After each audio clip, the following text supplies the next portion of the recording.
Recognize myself for 5 minutes for an opening statement. Welcome, Secretary Becerra. I appreciate you keeping your word and appearing before this subcommittee related to the Office of Refugee Resettlement, or ORR. ORR is an agency of the Department of Health and Human Services and is responsible for the care and placement of unaccompanied children referred to it by the Border Patrol. Under the Biden administration, ORR has faced an unprecedented surge in the number of unaccompanied minors referred to its custody.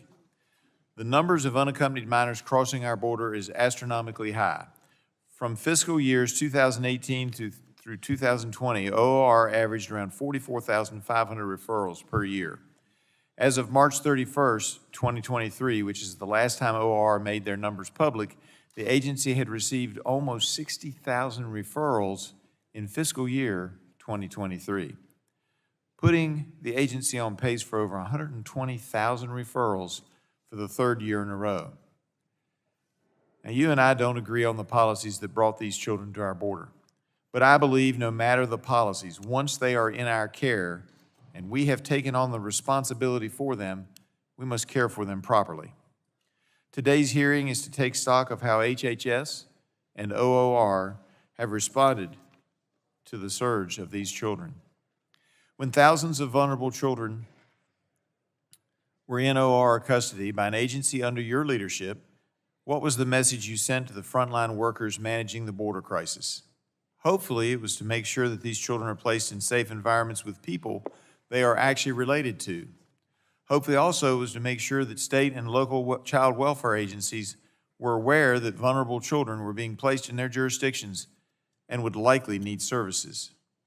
But no matter the message you intended to send, it does appear that children's welfare was not a primary concern. Thanks to the whistleblower and a New York Times reporting, we know that there was constant neglect when handling the intake and release of these children. According to a recording obtained by the New York Times regarding ORR's unaccompanied minors, which I will submit for the record, you stated, if Henry Ford had seen this in his plants, he would have never become famous and rich. This is not the way you do an assembly line, end quote. Is that statement consistent with how you've intended to run ORR's unaccompanied children's program? While I hope not, the overriding priority seems to have been moving children out of ORR facilities as quickly as possible and not protecting them. That would explain why you would have approved policies like ORR Field Guidance 10, which expedites release of minors to people claiming to be family members, while simultaneously waiving background checks to ensure the potential sponsor is in fact a family member. It would also explain your approval of ORR Field Guidance 11, which waives background check requirements for unrelated adults who live in the same residence a minor is being sent to. This is of great concern, and I have been vocal about the failure of ORR to provide bona fide background checks. In 2021, I visited the emergency intake operation at Fort Bliss, Texas. I was shocked with what I learned there. There was no collaboration with law enforcement for real background checks when vetting sponsors, and the, quote, public records check, end quote, that they were using was merely a widely available internet search engine. My suspicions were solidified by a September 2022 OIG report on Fort Bliss. Under your leadership, ORR has issued requests for proposals and contracts worth billions of dollars for what seem to be large permanent influx care facilities designed to quickly process hundreds of minors. My fear is that no matter what your intentions may be, you may be putting ORR on a permanent assembly line footing where child welfare simply is not a priority. As I close, I'd like to enter into the record a report by a statewide grand jury in Florida charged with investigating ORR. This report, Mr. Secretary, is damning. It details chapter and verse how ORR's policies and practices have resulted in child exploitation and trafficking. I'll end by quoting the grand jury's assessment. If any resident of Florida exposed U.S. Quote, if any resident of Florida exposed U.S.-born children to this process, they would be justifiably arrested for child neglect or worse. We do not think children should be less protected simply because they were born outside our borders and brought here by a government agency. I've been saying that for years. As a former domestic relations lawyer in Virginia, the same related to the legal standard would be true in Virginia as well. OR actions are equal to neglect. The child's legal status in this country is irrelevant, and OR must do better. I yield back. I now recognize the gentlewoman from Florida, Ms. Castor, the ranking member of this subcommittee, for her 5-minute opening statement. Well, thank you very much, Mr. Chairman. Welcome, Mr. Secretary.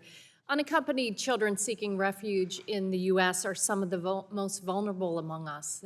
They often cross the border alone, escaping persecution, violence, and abuse. The experience would be frightening and confusing for anyone, let alone a child who may not speak English. So we have a moral and legal obligation to ensure that unaccompanied children are safe and cared for. The Office of Refugee Resettlement is tasked under the law with the responsibility to keep unaccompanied children well and safe from the time they are transferred from the Department of Homeland Security to the time they are placed with vetted sponsors who are, more often than not, family members. Earlier this year, news reports detailed cases of unaccompanied minors working in harsh conditions in plants and factories. The reports were shocking and deeply disturbing. Businesses are exploiting children as a source of cheap labor and preying on their financial desperation. This type of child exploitation must not be tolerated. Even though ORR has limited authorities under the law and limited resources, there is more that can be done to protect these children. For example, ORR is now expanding oversight and services to children after they are placed with families and sponsors, per the funding that Congress provided in last year's Omnibus Appropriations Bill. ORR is also working more closely with the Department of Labor to address labor issues, and the HHS Inspector General recommended, and as the HHS Inspector General recommended, HHS is working to expand network capacity and modernize the portal that allows ORR to monitor the best interests of the children. I look forward to hearing from you, Mr. Secretary, about OR's work to eliminate the risk of labor trafficking, to enhance services after the placement with sponsors, and to improve the reporting of abuse. That is the kind of oversight that this subcommittee must be doing, and I commend the chair for this hearing and to the Secretary for attending. But this meaningful oversight effort is an exception, because the majority has been focused on various partisan tangents. Most of this Congress aimed at sowing distrust in public servants in our health institutions. One far-out tangent that I hope we can put to rest is the GOP's baseless allegations regarding the validity of certain NIH institute and center directors. For months, Energy and Commerce Republicans have made unfounded claims that 14 directors of NIH institutes and centers served illegally for over 2 years because they were not directly reappointed by Secretary Becerra. The GOP members point to a section of the 21st Century Cures Act holding up a graphic that states that such directors shall be appointed by the Secretary. But they intentionally obscured the most important part of that statute, which states that when making director appointments, the Secretary acts through the director of the National Institutes of Health. Republicans inexplicably blurred out the clear language of the statute. Why? It appears to be an attempt to spin up yet another conspiracy.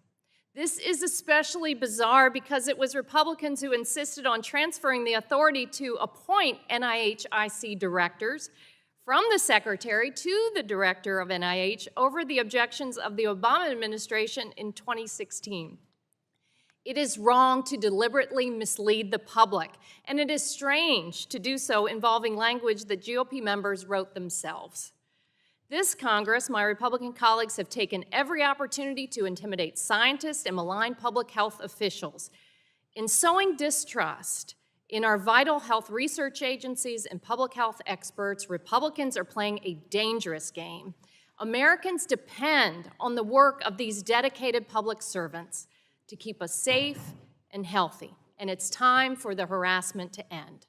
This committee has real work to do on so many issues: preparing for the next pandemic, tackling devastating drug shortages, protecting online privacy, and developing solutions to reduce climate pollution that's wreaking havoc and costing us more every day. The care of unaccompanied children is among the issues that demands Congress's attention. Let's focus on that issue today instead of the fabricated ones. Mr. Secretary, we are committed to making sure ORR does its job and does it right. Thank you for being here today, and I look forward to the discussion of these real issues. I yield back my time. Appreciate the gentlelady yielding back. Now recognize the gentlelady from Washington, the chairwoman of the full committee, Ms. McMorris Rodgers, for her 5 minutes of opening statement. Secretary Becerra, today we as the elected representatives of the people seek answers and transparency from you as the Secretary of Health and Human Services. Today we're working to assure the safety and well-being of unaccompanied children crossing the border, some of the most vulnerable among us. Under President Biden, we've faced the worst border crisis in our history. ORR received referrals for more than 350,000 unaccompanied children over the course of the first 3 years of this presidency. That is more than 120,000 unaccompanied minors passing through ORR's custody annually. This is unprecedented. Prior to President Biden, the largest single year of total referrals was about 69,000. As the New York Times has uncovered, this border crisis has left children alone and exploited. And these are just a few of the gut-wrenching examples. 13 and 14-year-olds are working 12-hour shifts on farms and factories. Children dropping out of school or never signing up because they owe a debt to the smuggler that trafficked them. Children running away from their sponsors, the ones that ORR placed them with, because they were being sold for sex. We're going to talk a lot about the 85,000 children that ORR could not contact after placement. ORR claims that its 81% successful post-release contact rate is a significant accomplishment. It's not a success when the agency has lost contact with a third of the migrant children during the first 2 years of the Biden administration. And the post-release follow-up is already a low bar. ORR considers it a success if they merely speak with a child or a sponsor over the phone. Secretary Becerra, I'm especially concerned about specific policies and practices that you've put in place that prevent ORR from vetting sponsors. Why would you waive criminal background checks, including checks of the sex offender and the child abuse registries for sponsors and other adults living in households where children are placed? Why would you allow, under your watch, digital fingerprinting to confirm the identity of the sponsors to drop by 55%? Why would you allow at least 30,000 minors to be handed over to someone ORR knows that they're not related to? As an internal memo revealed, the department has become, quote, one that rewards individuals for making quick releases, and not one that rewards individuals for preventing unsafe releases. The consequences of these decisions are entirely foreseeable. And again, thanks to the New York Times, we know that reports reached your desk that children were at risk. The American people must know how you could possibly have ignored these warning signs and continue to put more children in danger of exploitation. As I mentioned, this isn't the only example of mismanagement and abuses of power at HHS. As Secretary, you failed to follow the law and the Constitution to reappoint the 14 NIH officials, including Dr. Fauci. As a result, they exercised power and authority they didn't legally have in approving billions of dollars in taxpayer-funded grants. There's a crisis of confidence at our public health agencies, including CDC, FDA, and NIH. CMS is denying seniors approved Alzheimer's medications and dragging its feet on meaningful price transparency rules to lower drug costs. The FDA's baby formula shortage caused panic and harm to mothers, fathers, and children across the nation. And you failed to provide us the transparency for President Biden's radical spending agenda that fueled record-breaking inflation. And the HHS OIG just reported a massive amount of fraud and waste in the COVID-19 uninsured program, which grew dramatically under your watch. For the sake of time, I won't go on. But I'll close by saying this. HHS has lost sight of its mission. As Chair Griffith said, there seems to be more concern with politics and power than the American people's safety and well-being. And I'm very concerned about a culture of arrogance and lawlessness. As I started, we're the elected representatives of the people, and we are demanding transparency and responsiveness. This culture must change, and it must change at the very top, starting with your leadership and taking responsibility for your actions. You're testifying before the committee under oath. We expect and need honest and complete answers for what has happened. Thank you, and I yield back. Gentlelady yields back, and now recognize the ranking member of the full committee, Mr. Pallone, for his 5-minute opening statement. Thank you, Mr. Chairman. Earlier this year, I was alarmed by reports of children who came to this country alone only to be exploited by their sponsors and companies that illegally employed them. And I'm pleased that Secretary Becerra is here to explain what the Office of Refugee Settlement is doing to better address this cruel abuse. ORR has been in a difficult position. Its budget and authorities are limited, particularly in the period after a child is released into the custody of his sponsor. This is a critical time for the detection and remediation of any exploitation. In 2021, the Biden administration inherited a crisis in the aftermath of the Trump administration's inhumane family separation policy, and ORR acted quickly to reunify families, place children in the care of sponsors, build emergency facilities, and hire staff, and those efforts were necessary. But responding to this crisis also revealed areas for improvement. ORR must stay vigilant in its work to identify and respond to exploitation, both in the sponsor vetting process and when they're released into the care of their sponsor. And I look forward to hearing how ORR is accelerating this important work, including through its joint efforts with the Department of Labor to combat illegal child labor. This hearing is entitled Stopping the Exploitation of Migrant Children, and everyone fully supports that goal. Unfortunately, I believe the actions that my Republican colleagues are taking would make this situation worse, not better. This Congress, Republicans have routinely tried to chip away at the right to legal asylum. Even as they decried child exploitation, Republicans nearly unanimously supported legislation that would reverse critical safeguards for kids who were trafficked.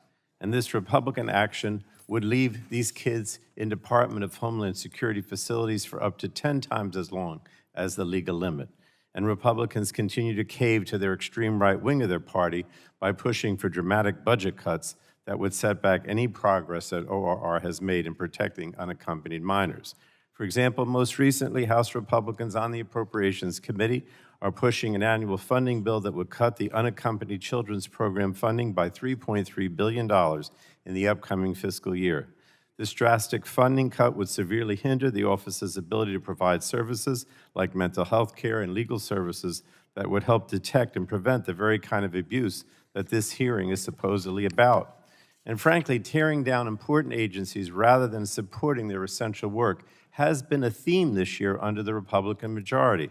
While our committee has traditionally been able to stay above the fray, I'm concerned that is no longer the case.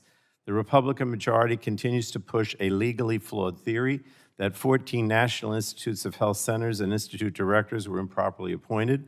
These allegations ignore language in the 21st Century Cures Act that they put in, former Republican Chair Fred Upton and former Congressman Joe Barton, deliberately saying that the Secretary should act through the NIH Director. So this so-called investigation simply is not based in law. It's also a huge waste of the committee and its members' time. We have so many more important issues to deal with than this. Committee Republicans have also continued other baseless investigations, including harassing a senior NIH scientist to sit for a transcribed interview about a research project that never occurred. They continue to press the theory that COVID-19 leaked from the Wuhan Institute of Virology without any real evidence.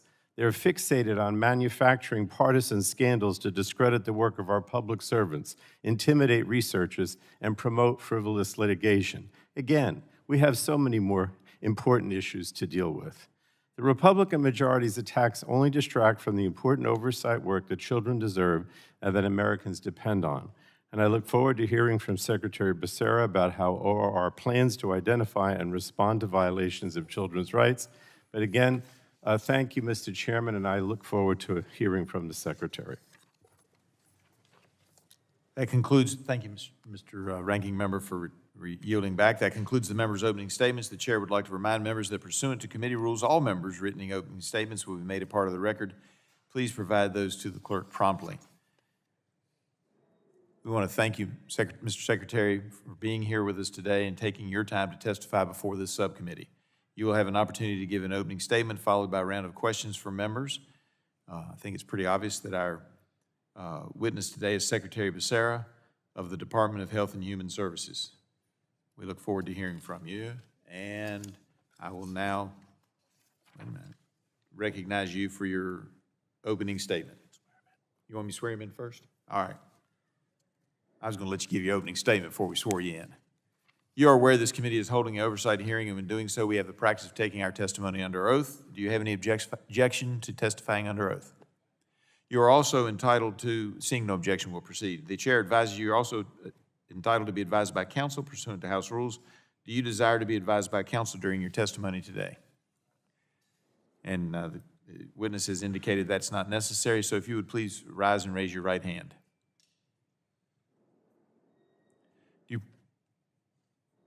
Do you promise to tell the truth, the whole truth, and nothing but the truth, so help you God? The gentleman has affirmatively so stated, and you are now sworn in and under oath and subject to the penalty set forth in Title 18, Section 1001 of the United States Code. With that, we'll now recognize you for your 5-minute opening statement. Mr. Chairman and members, thank you for the opportunity to appear before you today. I'm here at the chairman's request to discuss the Department of Health and Human Services Unaccompanied Children Program within the Office of Refugee Resettlement and the work that we are continually doing to ensure the safety and well-being of children in our care.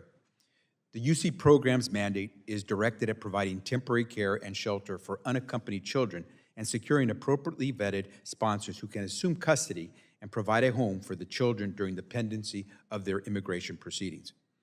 I want to address reports that have flagged an increase in children being employed illegally and exploited by companies.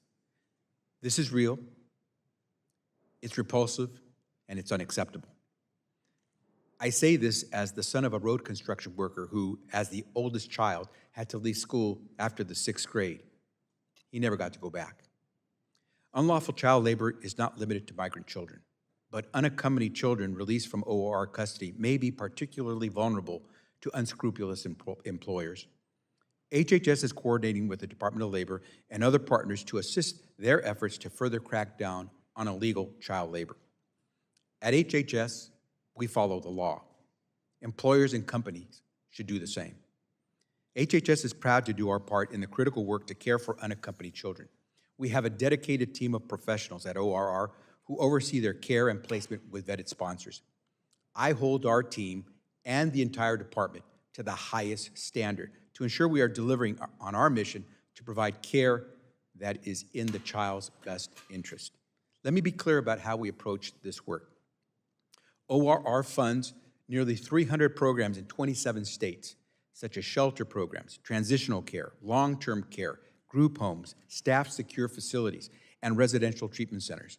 At these facilities, ORR provides child-appropriate services, including education, healthcare and counseling services, case management services, recreation, access to legal services, access to religious services, and access to child advocates where applicable. These services are delivered according to child welfare best practices in a manner that is appropriate to the age, culture, preferred language, and needs of each child. ORR also works to maintain a preparedness posture by ensuring it can quickly scale up capacity if needed. We know, and child welfare experts will tell you, that the best place for a child is in a home, with a family, in a community, not in a congregate care setting.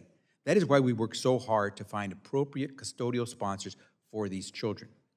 This fiscal year, ORR has placed over 83,000 children with vetted sponsors.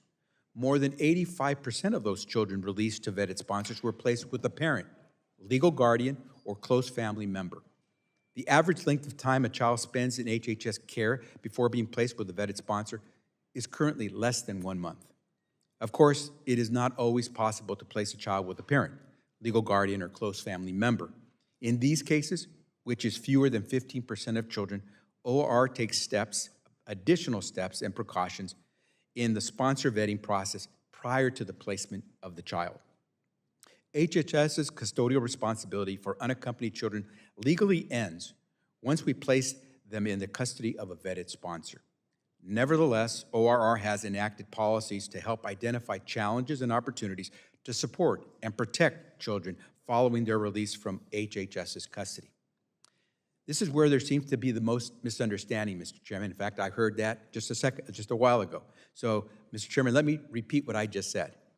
HHS's custodial responsibility for unaccompanied children legally ends once we place them in the custody of a vetted sponsor. That's not me saying it, that's Congress's law as it was passed into statute. But HHS, we at HHS, we voluntarily do more to support and protect these children. Furthermore, we are committed to expanding access to post-release services with adequate funding appropriated by you, by Congress. Mr. Chairman, children are children, but the children who have come into OR care face unique challenges that require a whole-of-government approach, including our partners in Congress, fellow federal agencies, state and local agencies, and national and community partners. I hope that we can continue to work together to care for and support children in the best interest of our nation. I thank you, and I yield back. Gentleman yields back. I thank you for your testimony. We'll now move to the question and answer portion of the hearing, and I will begin questioning by recognizing myself for 5 minutes. All right, let's talk about these kids. Your duty ends once they're properly placed. Question number one, it's my understanding that you all do not notify the local Department of Social Services or other local child welfare agency in the community in which a child is being placed. Is that correct, yes or no? Mr. Chairman, we have to protect the privacy of children, as you would expect for any child, and so we try not to provide information about the child. So you don't provide that information to local child welfare agencies that the child's been placed there, or the school system, isn't that correct? We work with the local agencies once a child has been placed, if there's a need to support them with regard to, for example, school or other social services. So we will work with local agencies where necessary.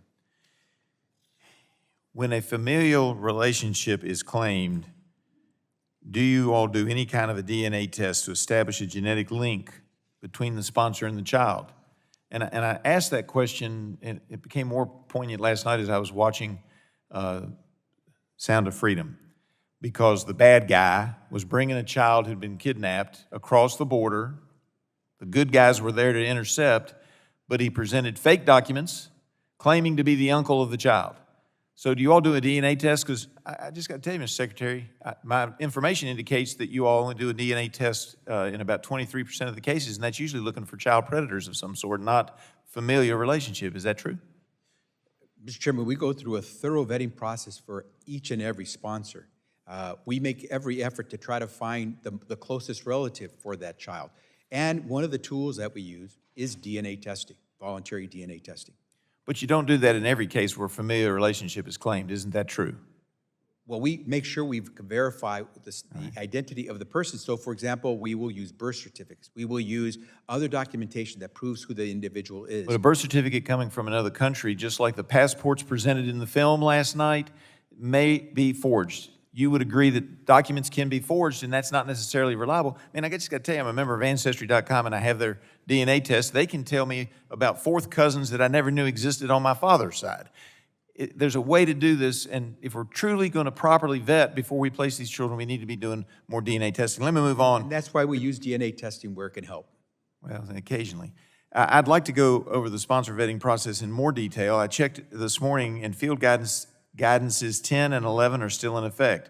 OR continues to waive background checks for people claiming to be distant family members and for other adults who live in the house where the child is being placed. With that as a background, I would have to ask that OR only completed fingerprint checks in 23% of cases. What percentage of sponsors now have completed fingerprint checks before you place a child with them? And Mr. Chairman, we place the care and well-being of every unaccompanied child as our highest priority. And that's why I need to clarify what you and others have said, because you've misunderstood Field Guidance 10 and 11. You applied it to every child, and it does not apply to every child, those two guidances. Field Guidance 10 applies to only to children who are either eligible to be assigned to a parent, a legal guardian, or Or somebody who purports to be a close family relative. We've already been there. Okay, let me ask you this. and that we have to document and prove before we release that child. You have documents, but they might be forged. All right. We do everything to make sure that no one gets through the process sir. by providing fraud. In fact, I just had a conversation with case managers about a very case where someone tried to present fraudulent information. And I appreciate that. Look, let me make this clear to everybody. I know you got a tough job, and I want to work with you to try to solve some of these problems. Appreciate your saying that. But I am concerned when I see statements like what appeared in the New York Times article, which I've asked to be incorporated into the record, where according to the recording, it says, you said, if Henry Ford had seen this in his plants, he would have never become famous and rich. This is not the way you do an assembly line. Do you want to explain that? I'm going to give you a chance to explain that, because that's a damning statement. And on top of the Florida report, which says that, which I agree with, that if we were treating U.S. children this way, it'd be considered neglect and somebody'd be going to jail. Please explain. And thank you, Mr. Chairman, for giving me a chance to explain, because there is a very simple explanation for that. As you said yourself, and as I think every member has said, we were facing deep challenges trying to make sure that children were not stuck in the Department of Homeland Security's adult detention facilities. That is not a place for children. So we needed to make sure we had a safe place for them to be, good bed, the care they needed. So we needed to be very efficient with the work we were doing to always have a bed available. So what I said is, we need to make sure we're working efficiently. It's about process, not people. Henry Ford would not have become famous simply because he produced a lot of vehicles. He became famous because he produced good quality vehicles at a time when it was tough to do so. We want to do quality work. You can't do that if one day you do well and the next day you don't. My comment dealt with the process, not the people. Well, and I will close by just saying that I still think there's a lot to be done. I'm glad to hear you say those things, but there's a lot to be done, because I think we're letting too many children, and even one is not acceptable, but we're having hundreds or thousands of children who are slipping through the cracks, and a better job needs to be done. And I think using more DNA testing and more real background checks instead of just a background check that is some internet search engine would be helpful. Look forward I to yield back and now recognize the ranking member of the subcommittee, Ms. Castor, for 5 minutes. Well, thank you, Mr. Chairman. These stories of corporations and businesses exploiting children for cheap labor to maximize their profits are just appalling.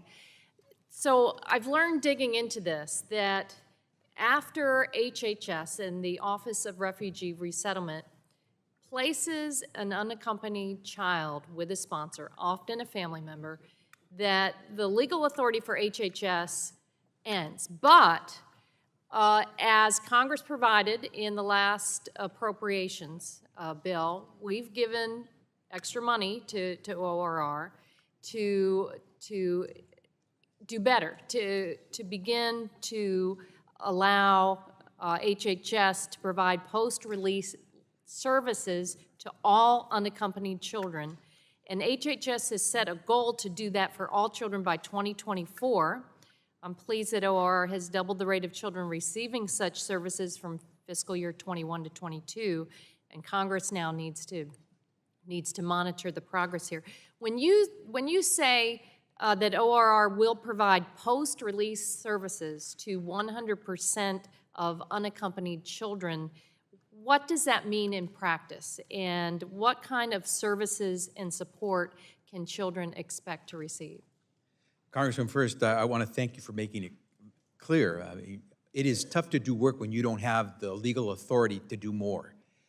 We would love to do everything we do while we have the child in our custody, but once we release that child into the hands of a vetted sponsor, we lose that custodial responsibility. And so if Congress wishes to give us more responsibility to watch over these kids even after they have been assigned to a sponsor, please go right ahead, because everyone cares about the care of these kids. What do we do? What does it mean to have post-release services? And again, these are mostly all voluntary because we don't have authority to actually require kids or the sponsors to respond back to us. But we do child checks. We want to make sure that they're okay once they transition out. So we make an effort to call them. The kids and the sponsors are under no obligation to answer the call or return the call. We also provide services to those who may be in need of particular social services, mental health services, educational services. So we'll try to do post-release services there. All of that is principally contingent on Congress giving us the funding to do that, because that's not the core activity that you've given us money to do. If you institute the cuts that I see the House is moving towards, it would devastate our program, not just to provide post-release services, but just to do the basic work of caring for these kids in our centers, in our licensed facilities. So these post-release services, they're wellness check-ins where you call and it's really up to the sponsors and the children to weigh in. Can we do better on that? Do you prioritize in any way? Some of the unaccompanied children don't go with a parent or a family member. Does that kind of raise the bar for those check-ins? Yeah, we're always looking for ways to provide better care. Remember, these are kids who are coming to us, many suffering from a great deal of trauma, and so we do everything we can while they're in our care, and we're trying to do everything we can even after we lose custody of them when they are with their vetted sponsor.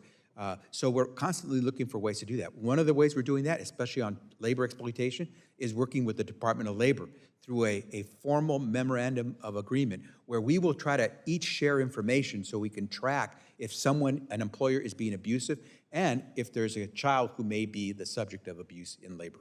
Does this include legal services? Because these children now are often, they're going into the immigration service, or if there's a case of child exploitation, those attorneys or advocates are kind of their best hope for justice. Does this include legal services? It does, and we are under statute required to provide it to certain individuals. So if a child has come to us and we have information that the child was being exploited, sexually exploited, for example, before coming into our care, we are required by law to make sure we provide follow-up services. But we try to provide those same kind of follow-up services, even to children that by statute we are not obligated to do so, because it makes sense. And so one of those areas is legal services. How far? It depends on how much resources you provide us so we can extend that service to them. Thank you, Mr. Secretary. And I think it should go said to all of the folks across the country who are taking care of children, whether they're in group homes, they're counselors. I've visited churches in my district who are the trusted care providers for these unaccompanied children before they're released to their sponsors. And I just want to say thank you to all of the folks who are working to keep kids healthy and well. Thank you. I'll take that back. Thank you. Gentlelady yields back. Now recognize the chairwoman of the full committee, Ms. McMorris Rodgers, for her. I now recognize Dr. Burgess. Sorry, just going off rote. Recognize Dr. Burgess for his 5 minutes of questions. The gentleman from Texas is recognized.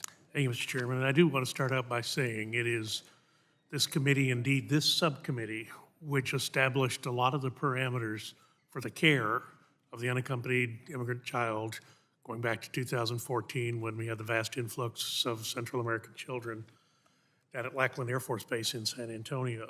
And it was only the oversight of this committee that provided those children a modicum of medical screenings and medical care.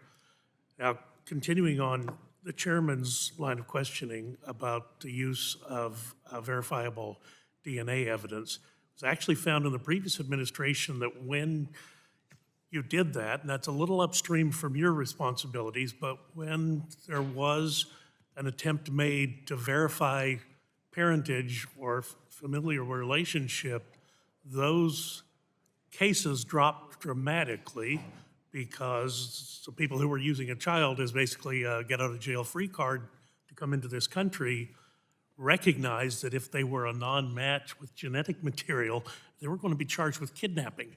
And so it was a pretty serious business. And those numbers did diminish. Now, you can agree or disagree with the rightness or wrongness of doing that certification of parentage, but I agree with the chairman that simply querying Google as to whether or not someone is someone's uncle or aunt is probably not satisfactory when you have within your capability, the ability to scientifically check. And then, unfortunately, that leads to situations from a Florida statewide grand jury investigation.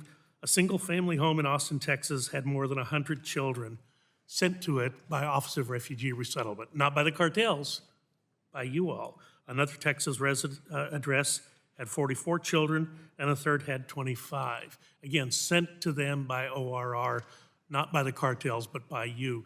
That's the reason this needs to be as tight can be. Dr. Burgess, let me first begin by saying in your early comments, you are absolutely right that especially with technology, it's becoming so much easier to forge documents. And it is really important that you try to prove that you are who you are, especially if you're going to get custody of a child. So we hear you, and we're willing to work with you because we're constantly striving to make sure that the person who's going to become that sponsor is who he or she says. So I fully agree with that point. I will say this on the point about sending a number of children into the same general geographic area. No, the same house address, not the general geographic area. Well, I would say to you, there is no home that I'm aware of that has gotten 40-some-odd kids. But what I will tell you is that there are places where immigrant communities flock. And so it should not surprise anyone that you have a lot of children that end up in the same communities because as my father ended up in Sacramento, California, because that's where a lot of his relatives and friends, his parents' relatives and friends. If I may, this is not an isolated incident. The Houston chief of police, who's certainly not a Republican, also complained about the same phenomenon occurring in Houston, Texas. But we will provide to you, to your office, that information and would appreciate your response to that. Absolutely. Let me move on to another thing, and this has really troubled me for well over a decade. And when we were beginning our investigation in this committee on the medical screenings available to unaccompanied immigrant children, there's a concern about tuberculosis. Tuberculosis in the state of Texas is a reportable illness, but if you never look, you're never going to find it. And I remember the statements made to me were that, well, look, if you get a positive TB test, then this obligates you to a long period of therapy. The treatment is 10 months or longer. And if you don't follow through with treatment, you're going to lead to drug-resistant tuberculosis. So it is important to do the follow-through. So certainly testing wasn't done at CBP. Testing was not done at ORR because the children were not going to be in custody long enough. But it leads to a downstream problem, and you and I both know an episode of multiple drug-resistant TB in one of our neighborhood schools is going to be big trouble. Would you agree with that? You point out something very real because, as you stated, we only have the child in our care for a short amount of time. And so we do work with not just CBP at the Department of Homeland Security. When the children come to us, we provide the medical care that they need while they are with us. We make sure that no child is infectious when we release them, but they have to follow up on something like tuberculosis with local healthcare authorities. But the problem is the follow-through on that leaves a lot to be desired. At the same time, if the administration's priority seems to be facilitating abortions for a child who would want one, if we're willing to put that much energy into providing an abortion, shouldn't we put that much energy into providing to make certain a child is not infectious, carrying TB into our communities? Dr. Burgess, you raise a great point on the tuberculosis issue. We would, if you gave us authority to actually follow a child, to make sure that the child is following through on medical or healthcare services that they need, especially to keep not just themselves but others safe, we would take that authority. But we don't have that authority. That's the difficulty that we're... exists in current state law. I'm sorry? It's a reportable illness in the state of Texas. Yeah, but we don't have an ability to require that action be taken. If the sponsor or the child's not getting the care, if some medical community is not offering the care, we don't have any ability to say, you really should do this for the safety of the community. We don't have that ability. Reportable illness. Gentleman's time is up. Sorry. Gentleman yields back. Now recognize the gentleman from New York, Mr. Tonko, for his 5 minutes of question. Thank you, Mr. Chair. And thank you, Secretary, for appearing before the subcommittee, and thank you for the leadership that you provide and that of your team. Reports earlier this year cited criticism of ORR's sponsor vetting. I want to begin by asking about how the current process works and where there may be a need for improvement. ORR is legally obligated to release children to sponsors and I quote, "without unnecessary delay." So ORR has to strike a careful balance between rigorously vetting sponsors and the reality that it cannot, legally or ethically, hold children in shelters indefinitely. Children held in any congregate care facility for prolonged periods of time can suffer damaging physical and psychological health effects. It is in the best interest of the child to release that individual to caring sponsors as soon as the sponsor is vetted as safe. So Secretary Becerra, your testimony goes into detail about the sponsor vetting process and the types of vetting that happens depending on the sponsor's relationship with the child. I want to make certain we all understand what happens during that vetting process and clear up any misconceptions. Can you briefly describe what goes into ORR's sponsor vetting process? Congressman, thank you, because there is so much misunderstanding and misinformation about the vetting process. We begin by searching for a sponsor who is as close to the child as possible. Obviously, the parents would be the closest, guardian, adult sibling, grandparents. Those folks are what we call Category 1 sponsors because they are the closest to them. We have to go through the process of verifying that they are who they say they are. So each sponsor must submit a detailed application giving us information about their identity, their address, their relationship to the child. They must provide additional supporting documents. They must provide us with records, whether it's a birth certificate or whether it's a driver's license. They must go through background checks. They have to go through a home study where we actually send people to talk specifically with the potential sponsor and household members if we need to confirm more information. And oftentimes, we will also do voluntary DNA testing. But we do everything we can to certify, to verify that the people are who they say they are. Thank you. And how does ORR's standard of review differ from considering a sponsor application from a close family member versus when it considers a sponsor application from a non-family member? And why is it important for ORR to differentiate between these categories of sponsors? Thank you for that question, because again, people are confusing this. There are sponsors who are unrelated to the child, maybe close friends, but unrelated by blood to the child. We do far more work to try to make sure that that person is who he or she says he is or she is, because they're not related. And that Category 1, where it's the parent or the guardian or very close relative, if they are providing us with valid documentation, then we want, because it's in the best interest of the child, we try to move that child to that parent without delay. There was a time early in 2021 when there was delay because of the number of kids we had, and simply trying to get to all of the children was tough. Now that's why we are under 1 month of stay in our care, because we're able to now process, especially those Category 1 sponsors, far quicker, because so long as we get the valid information, there's no reason to keep a child from being with a parent or a legal guardian.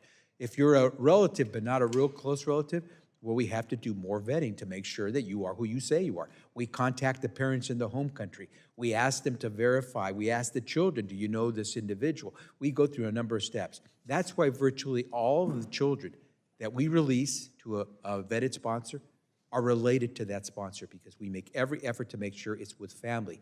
Hopefully very near family, parent, adult sibling, grandparent, or not, maybe a cousin, but we go through more checks. And if not a cousin, not a relative, then you're gonna go through a lot of checks. That's why we have what we call our Category 4 kids. It's tough to find any type of relative sponsor. It's tough to find anyone who's a close friend that we have found verifiable. And so we have a category of children who've been in our care for quite some time. It's because we're not willing to let them go until we can verify that they will be with a trusted sponsor.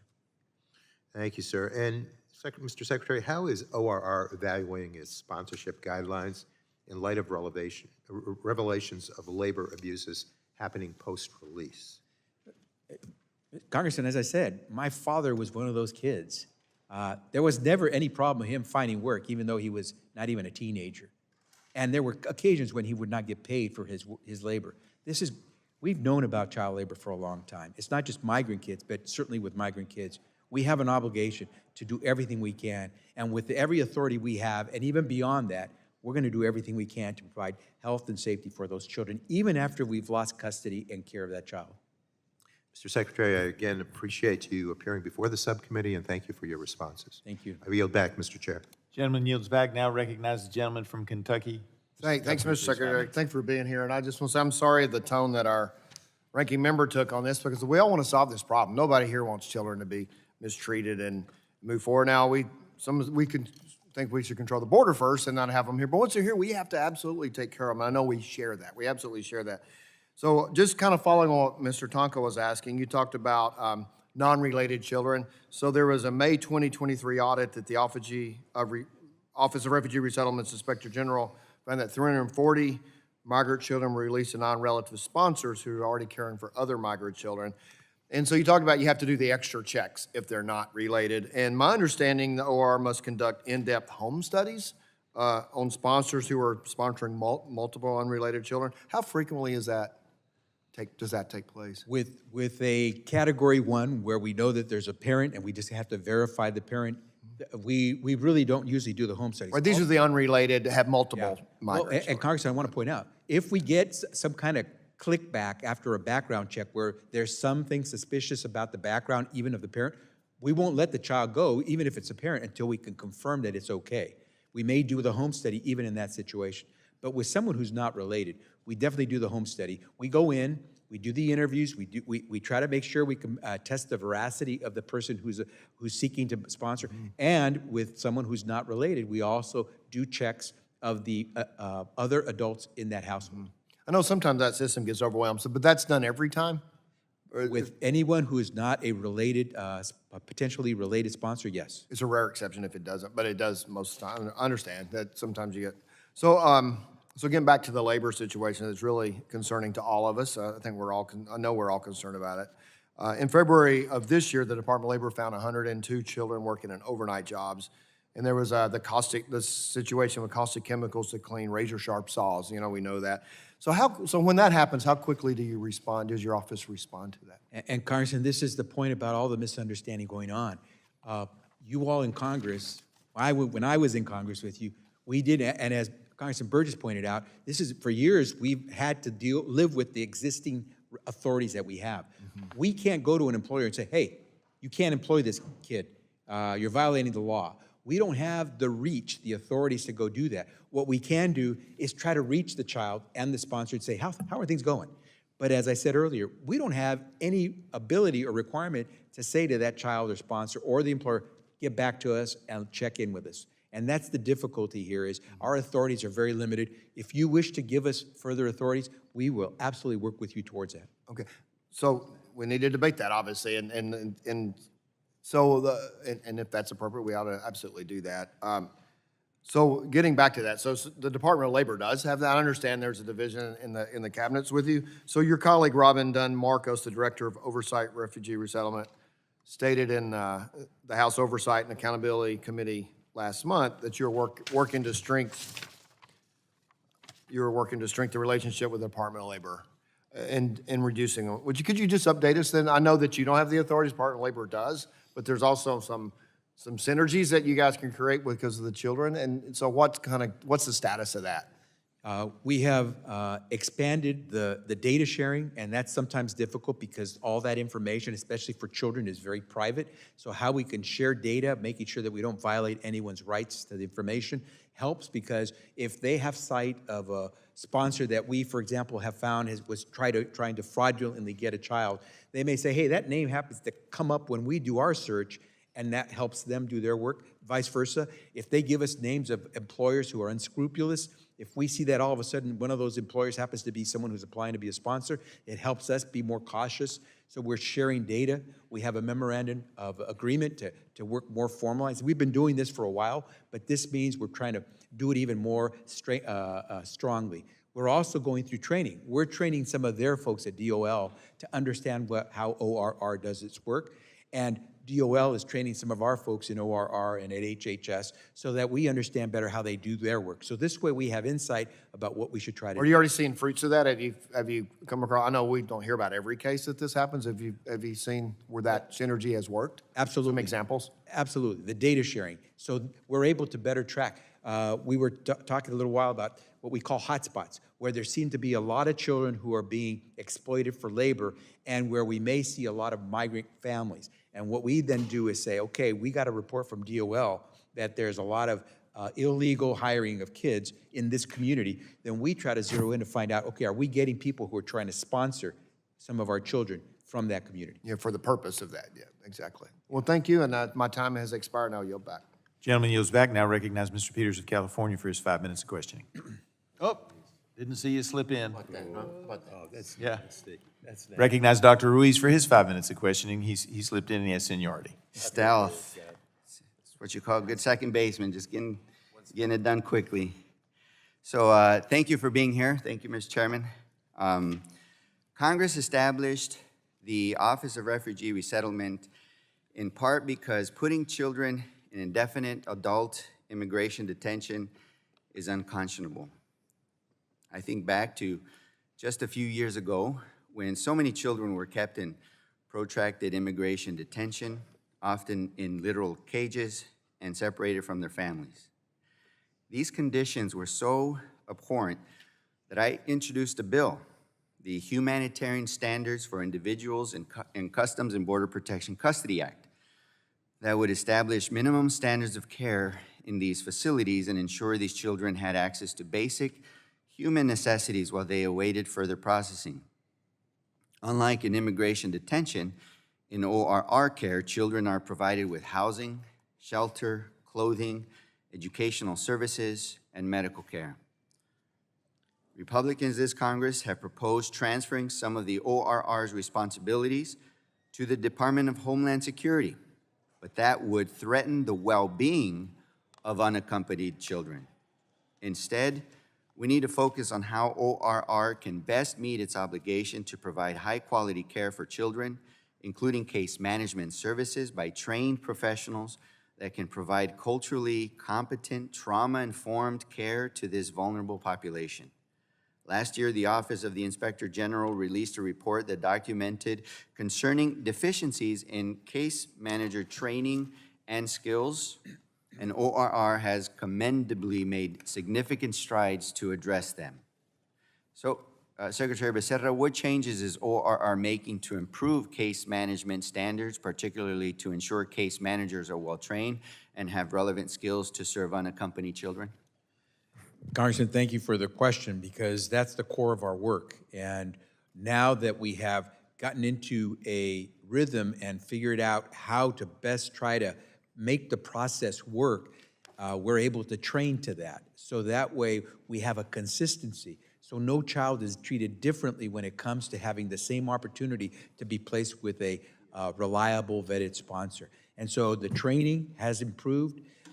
We're moving more towards, with technology, towards a faster way of trying to secure identity information about sponsors. We are providing far better care than several years ago for these kids. As you pointed out, we actually provide educational services, mental health services, things that were not provided before we started this process. And what we're doing is, while they are in our care, and it's only for a short amount of time, they are at least being provided with the safety and well-being that they need before they go off to a sponsor. And mind you, those are the services that the Department of Homeland Securities do not provide. That's correct. Last year, ORR faced an unprecedented number of arrivals of unaccompanied children. Even as the arrivals have slowed, ORR has to be prepared to adjust its capacity to establish emergency housing, take on staff, and provide services to children when regular spikes in migration occur. So what has ORR learned over the past 2 years about how to respond to influxes in unaccompanied minors and how to ensure that the office continues to provide high-quality care for children when there are high numbers of children crossing the border? Well, Congressman, one of the first things we learned is you can't wait till you see the kids coming in to try to find a safe bed, a place that they can go. You have to be ready for them. And so we are constantly making sure that we have the services available for any child who comes in.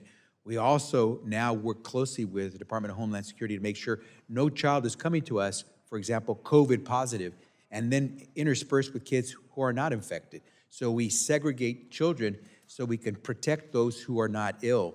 And so we have spaces and beds that are specific for kids who are positive for COVID or who may have other infectious diseases or who need particular medical assistance. So we've learned through the process and we have become far more efficient. And that is the really important aspect of this, because efficiency process means the kids ultimately will be in a home where child welfare experts say they should be, not in a congregate care setting. And in response to the Office of Inspector General's concerns, ORR also made several improvements to the UC Online portal. OIG claimed that these deficiencies in ORR software could have increased children's risk of release to unsafe sponsors. So what changes has ORR made to the UC portal, and how do these changes enhance case management and reduce risk in the placement process? Yeah, the portal is our way to try to collect that information that helps us verify. We have kids in our care. We have to try to place them with a sponsor. How can we be assured that we're going to place them with a safe and prepared sponsor? That portal helps us collect a lot of that information to make sure that we ultimately, when we make that release, that discharge is going to be a good one for the child. Secretary, thank you for your leadership, thank you for your concern, and thank you for making these improvements. Thank you. Thank the gentleman. He yields back. Now recognize Chairwoman of the full committee, Ms. McMorris Rodgers, for 5 minutes of questioning. Mr. Secretary, you're here today because the Office of Inspector General and other independent investigations have flagged on numerous occasions that your ORR, the Office of Refugee Resettlement, has failed to properly house and care for unaccompanied children. ORR employees and contractors have reported a, quote, pervasive sense of despair among children at the facility who reported experiencing distress and anxiety and panic attacks. In other instances, children have been physically harming themselves due to negligence. The IG's report found that, quote, ORR eliminated critical safeguards from the sponsor screening process, thereby potentially increasing children's risk of release to unsafe sponsors. I wanted to ask, can you guarantee that no child that you're responsible for keeping safe is sent to a sponsor looking to exploit their labor? Can you guarantee that? Can you say yes or no that you can guarantee ORR doesn't place children in households with convicted sex offenders or child abusers? Madam Chair, I know you're a mom and I'm a dad. There's very few times when you can say yes or no about anything about your kids. And we've got thousands of kids in our care. And what I will tell you is that the challenge that we face to make sure that those children are properly placed is one we take very seriously. And so we do everything we can to vet those sponsors before we let those just children reclaiming go. my time, you conducted you only conducted child abuse and neglect background checks in 9% of the cases in 2021. Are you doing these checks in 100% of the cases today, yes or no? Madam Chair, we are doing the very thorough vetting process for any sponsor to make sure we understand who is asking for the opportunity to care for these Okay, children. so my question is, are you doing 100% background checks to ensure that the children are not going into the households of convicted sex offenders or child abusers? We do background checks on every potential sponsor. We check for criminal records of every potential sponsor. FBI checks? We do background checks, and the FBI usually does a lot of those for us. I'll look forward to seeing that confirmed. You know, there's a lot of questions I have about unaccompanied minors. But I have unlimited time, and I do want to turn to the questions around reappointing the NIH officials, including Dr. Fauci, after their terms expired in December of 2021. So on May 5th, 2023, Assistant Secretary Melanie E. Gurin sent a letter to this committee stating that the Secretary appoints the directors of NIH institutes and centers, with the NIH director being the recommending official. To be clear, the letter states, quote, NIH IC directors are recommended for appointment by the NIH director and approved for appointment by the Secretary of Health and Human Services. We then received a letter last Friday, also from Secretary Gurin, that contradicts her May 5th letter and asserts that HHS now believes the NIH director may appoint NIH IC directors. So I'm hoping to ask a simple question, one that we first asked March of last year. Who reappointed the IC directors when their terms expired in December of 2021? Yes or no? Are you claiming then that NIH director Francis Collins signed the appointment paperwork? Madam Chair, as we have said to you, whether in letter or orally, the appointments we have made are valid. We stand by those appointments. If you read the statute, it's very clear. The Okay. director Okay. shall be Reclaim- appointed by the secretary, acting through the director of the Okay. National Institute of Health. Reclaiming my time, is there a form in NIH or HHS with Director Collins' signature reappointing Anthony Fauci and the rest of the IC directors? And if so, why will you not provide it to us? Madam Chair, there is ample evidence of the process that we use. It is valid under law. The appointments we have made, we stand by them. So, Mr. Secretary, is there a form? Is there a letter? Can you provide us any documentation that Dr. Collins reappointed these IC directors?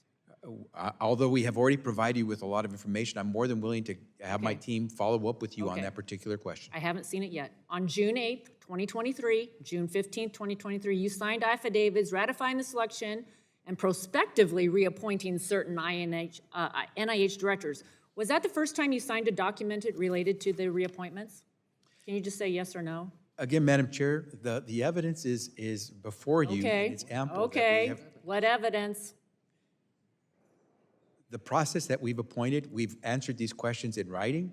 I'm saying to you again Yet that we to see the stand by these documents. I have appointments. another question. Do you agree that NIH Institute and center directors qualify as inferior officers of the U.S., yes or no? I'm sorry, can you repeat that Are question? they inferior officers of the U.S.?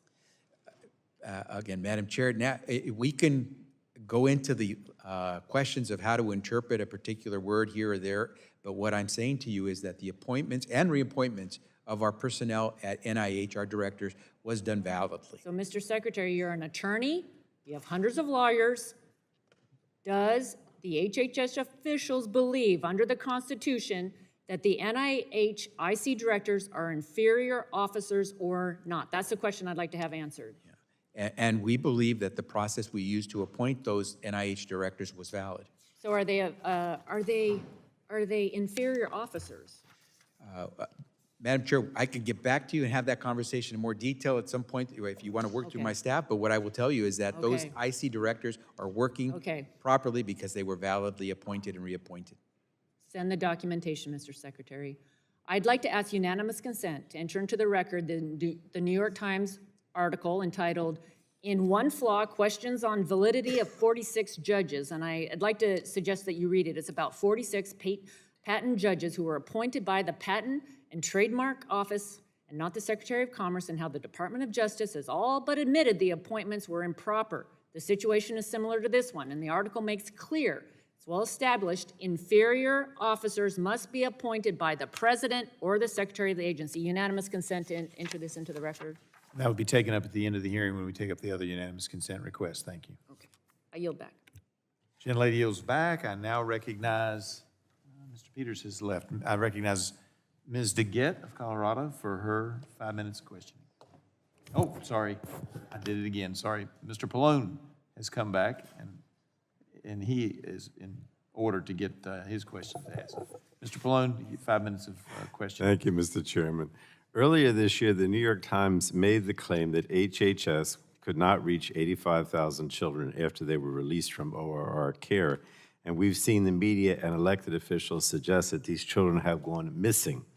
I think that's a mischaracterization of the facts, but Mr. Secretary, I'd just like you to clarify this statistic and explain why the claim that ORR allowed these kids to go missing is inaccurate and doesn't reflect how ORR checks up on children's post-release. Congressman, first, thank you for asking the question, because again, this is where I believe we've seen the greatest amount of misunderstanding, or perhaps better put, misinformation about the work that we do. As I've repeated over and over, we lose custodial care and responsibility for these children when we release them to the vetted sponsor. That means that our authorities to monitor, follow up, are only what the child and the sponsor want to engage with us in, and so it becomes more difficult. The references in the New York Times article are to voluntary calls that we make. 3 times we try to reach each child. 3 times separately. We try to reach each sponsor to check in, to find out how the child is doing in the transition. There is no requirement for the sponsor or the child to answer the call, and there could be any number of reasons why the children or sponsors may not answer the call. But that doesn't mean that the children are lost, and suggesting that any kind of numbers that relate to those calls show that we lost kids is categorically false. I appreciate that, and I think you also said that ORR was able to reach the child or the sponsor in more than 81% of the households. That was my recollection. And that's, again, they're not required to. And Right. we're out there trying to get to them, but they're not required to get back to us, nor the sponsors. All right, I appreciate that. I was also pleased to see ORR entered into an agreement with the Department of Labor so that information about active Department of Labor investigations can be used to improve ORR's vetting and sponsorship process. But could you explain how has ORR integrated information from the Department of Labor into its sponsor screening process, and how does this information better equip ORR to detect and prevent trafficking? Congressman, probably the easiest example to understand is the hotspots. If DOL is finding that there are certain hotspots in the country where child labor exploitation is occurring, if they flag that for us, that in this region, in this town, in this city of America, there are lots of employers who are unscrupulously hiring children and forcing them to do work, we can then take that information and take more care when someone applies to be a sponsor who's coming from that region.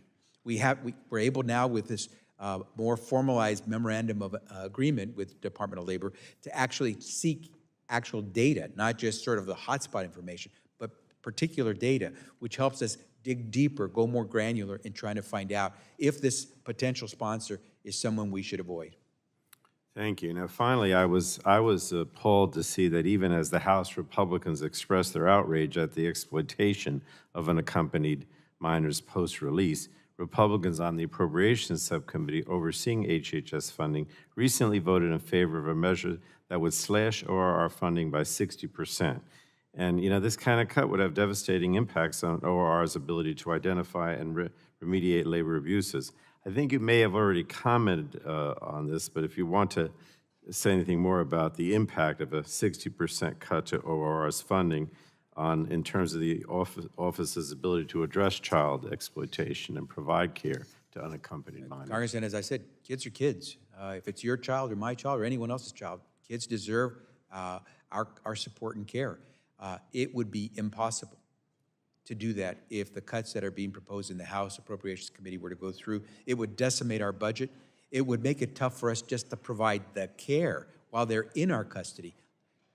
I can't tell you what it would do to our efforts to try to reach out to children where we actually rely on Congress giving us some extra money so we can first do our core activity of caring for the child while they're with us.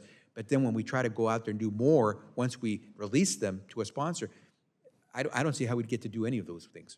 Well, I appreciate your work to tackle these violations of children's rights and why it's so important that Congress provide ORR with the tools it needs, including the funding, to support this vulnerable population. Thank you. Thank you. I yield back, Mr. Chairman.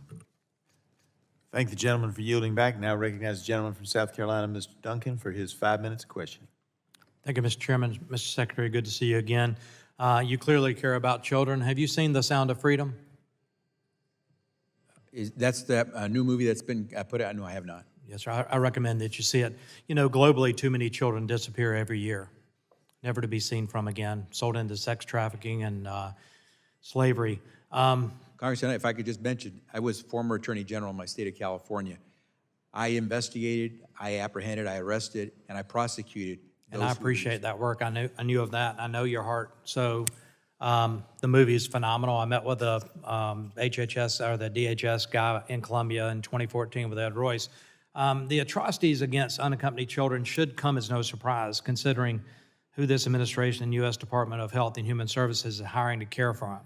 Mr. Secretary, are you aware HHS recently awarded a $75 billion contract for a for-profit companies that have zero child care experience? Congressman, if you can give me details, I can try to respond to your I'll questions. tell you now. I'm not familiar with a $75 Amentum, which billion specializes in contract. aviation, environmental solutions, and engineering, and J&J Worldwide, a private equity-owned company that got its start in custodial services and facility management. What qualifications does a custodial company have to provide medical and mental health care to children who have been through extraordinary trauma? Congressman, what I can tell you is that anyone who seeks to contract with HHS to provide services to unaccompanied children has to go through a rigorous formal process that's been established for a long time. But to be do able to they? secure I any mean, kind of they're a contract. custodial company. What expertise do they have in vetting and assessing safe placement for children entrusted to your care? Well, I can tell you, Congressman, that we do not contract with anyone who cannot provide the kinds of services. that we $75 billion is probably close to what we gave Ukraine. So would you hand your child over to one of these companies that has no experience in childcare? I'm not going to ask you to answer that. HHS paid Rapid Development Incorporated, another for-profit with little to no experience in childcare, $3.48 billion to care for unaccompanied minors since President Joe Biden took office. According to the company's website, Rapid Deployment specializes in wastewater treatment, electrical utilities, security operations in Iraq and Afghanistan. Your agency hired this company to operate the Fort Bliss emergency influx site, which has been widely reported as having deplorable conditions. They have also been whistleblower allegations of child abuse, a damning OIG report, and then even hired ServPro, the flood repair and mold remediation company, to be youth care workers. Mr. Secretary, do you think mold remediation specialists and utility workers should be caring for tens of thousands of children? Congressman, all the entities, contractors that we work with have to show that they can actually do the work that's necessary to stand up facilities, to operate the facilities. And today I can tell you that we are offering more services to children than had ever been offered before, because we're able to now work with people who understand what they need to do. A And we're mold-free doing- environment and great wastewater treatment sounds like what it is. I would ask the OIG to investigate these contracts, because $75 billion is a huge contract. It's not obvious to you that for-profit companies are bidding on these programs because they can be paid hundreds of millions of dollars, in some cases billions of dollars, for the work they are not qualified for, face no repercussions for doing a terrible job. Are you not concerned with the precedent your department is setting that you can harm children without consequence? Congressman, as I said, we go through an established process for anyone who wishes to work with the federal government, and especially if they're going to work in an area that has migrant and or minor children. And so the work that we do is very challenging, and it's very important to do it right. And so the contractors that we employ, whether it's to stand up a facility or to actually operate it, go through a significant vetting process to be able to qualify. I'm going to send a letter. I'm going to talk to the chairman to try to get OIG to investigate these contracts. I would ask you, Mr. Secretary, to look into that, and I'm asking you today, after you look into it, to get back with me in my office about the services these company provides, if there's any irregularities, any calls for alarm, because we both have heart for the children. I want to make sure they're taken care of. I'm also concerned about children released in the country, as the chairman mentioned earlier, without tying in that familiar relationship, because I'm worried about where these children end up. Even in this country, when we have sex trafficking, every major sporting event has prostitution. I'm sure children in sex slave trade here in this country. I want to make sure that children that are sent here by their parents from these triangle countries or Latin American countries that make their way north, tens of thousands of dollars paid by those parents to send them north, and those children aren't entering the sex or the slave trade. And I look forward to your response on that. Now yield back. Gentleman yields back. And now I recognize Mr. Peters, the gentleman of California, for his 5 minutes of questioning. Thank you, Mr. Chairman. Thanks for the hearing. And thank you, Mr. Secretary, for coming. It's great that you're here. In your testimony, you note that the various challenges ORR faces in providing high-quality care for unaccompanied children calls for a whole-of-government approach. And for example, we heard about ORR's partnership with the Department of Labor to address trafficking, and I know that ORR works with state governments, including my home state of California, our home state of California, to resettle refugees and provide them with services. And I want to make sure that we continue to support this effort so that it's, the coordination remains helpful and productive. So, Mr. Secretary, can you tell us how ORR is working to improve cooperation with state and local governments I think this came up a little bit before, but particularly with respect to connecting children with post-release services. Congressman, thank you for the question, and I want to salute the folks in our state of California for their cooperation at the local level to work with us. When we had to stand up under very difficult and emergent circumstances back in 2021, facilities to be able to provide shelter and beds for children, we were able to work with the city of Long Beach, the county of Los Angeles, with the city of San Diego to stand up facilities. We had no choice but to use convention centers. We turned convention centers into a place for children to sleep, eat, get their care.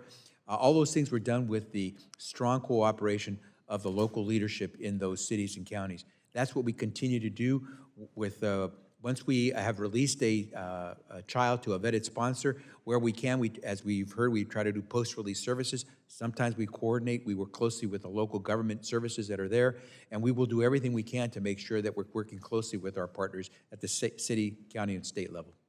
Thank you. I know Mayor Gloria appreciated the work of the federal government in that instance, and it was great we could all come together and use that asset, which, you know, sadly wasn't being used for conventions. It was a really smart thing to do at the time. But I guess not all states probably are working as productively with ORR, and some states refusing to license ORR facilities in their states. When a state refuses to collaborate, you know, what's the other side of that? How are children hurt? What is ORR doing to support children in states where you don't maybe have the same kind of partnership? Yeah, we've had a couple of circumstances where a couple of states have actually tried to de-license facilities that we use to provide care. We seek facilities that are going to care for these children while we have them in our custody that are licensed, that have gone through the process to receive a state license to actually offer care to children. We don't just care for these kids in a facility without people who are trained. Licensed care facilities we use where we can. And believe it or not, there are some states that are trying to prevent us from actually providing the care for these unaccompanied children through licensed facilities. It obviously harms the children if we can't try to protect them by having people who've gone through the licensing process. But what we've done is decide if they're going to shirk their responsibility, we're going to do what you would expect, which is to make sure that we abide by those standards that would be required of any facility that did get a license. Children can arrive with complicated pre-existing conditions, some which may be fatal, as unfortunately has been the case a few times this year. What do you do to ensure that all children in OR's care have access to high-quality medical care? And again, this is something you talked about a little bit in terms of your ability to follow up under the current law. Yeah, and that's where these licensed care facilities are so important, because they don't get a license unless they can provide that level of service, and in some cases, healthcare, medical services. We make sure that children receive the services that you would expect of any child. As I keep saying, kids are kids. We're going to treat them like your kid, my kid, anyone's kid. Children should not have to go through the trauma of being mistreated simply because people don't know who they are, have they not been around for a long time. And so we will provide whatever health care is available, both through our facility, and sometimes, as you mentioned, we actually send them to medical facilities in the surrounding area. Oftentimes, we have had kids who come with pre-existing medical conditions, and we have had circumstances where we have had children who are terminally ill come to our care. Mr. Chairman, you remember, Mr. Secretary, you remember the clock here. I'm running out of time, but I just want to say that I think everyone here understands that OR has a heavy responsibility to these children. I want to thank you for exercising the leverage of partnerships with states, localities, local organizations to make sure that we do take as good a care of these kids as we can. Thank you for your hard work, and if we can be helpful, let us know. I yield back. And thank you to you when we were in San Diego with those facilities. Gentleman yields back, and now recognize the gentleman from Alabama, Mr. Palmer, for his 5 minutes of questioning. Thank you, Mr. Chairman. Secretary Becerra, I hate to do this, but I have some concerns about your testimony based on testimony you gave in another hearing held April 27, 2022, before the Energy and Commerce Health Subcommittee. And in that hearing, I asked you about a final rule that included a provision that will provide financial incentive for doctors to create and implement an anti-racism plan. And Congressman, I'm having a very difficult time hearing you. I said that I asked you a question about a provision in a final rule that would provide an incentive for doctors to create and implement an anti-racism plan, and your response was that we don't have a policy as you described. The testimony is before you, underlined and highlighted, and you went on to say this, and you've used these words multiple times thus far in this hearing. You said much of this is driven by myths and disinformation. You said, I would challenge you to show me where in our policies we call anything we are doing anti-racism policies.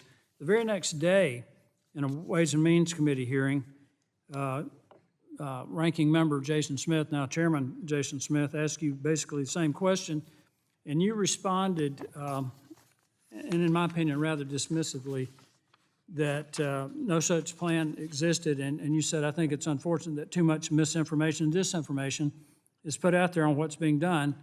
That's what confuses Americans. Chairman Smith and I submitted a letter to you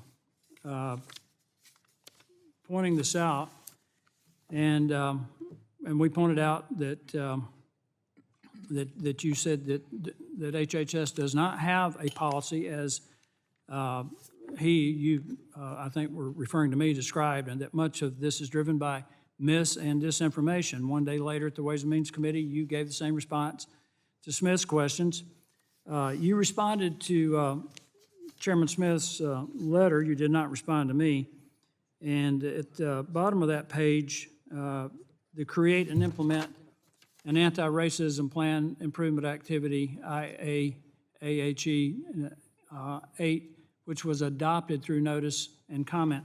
I've also provided the cover page for the rule that was dated November 19th, 2021, more than 5 months, or right out 5 months before that hearing before the Energy and Commerce Committee. And I've also provided you with the section in it under the proposed activity title. Would you read that?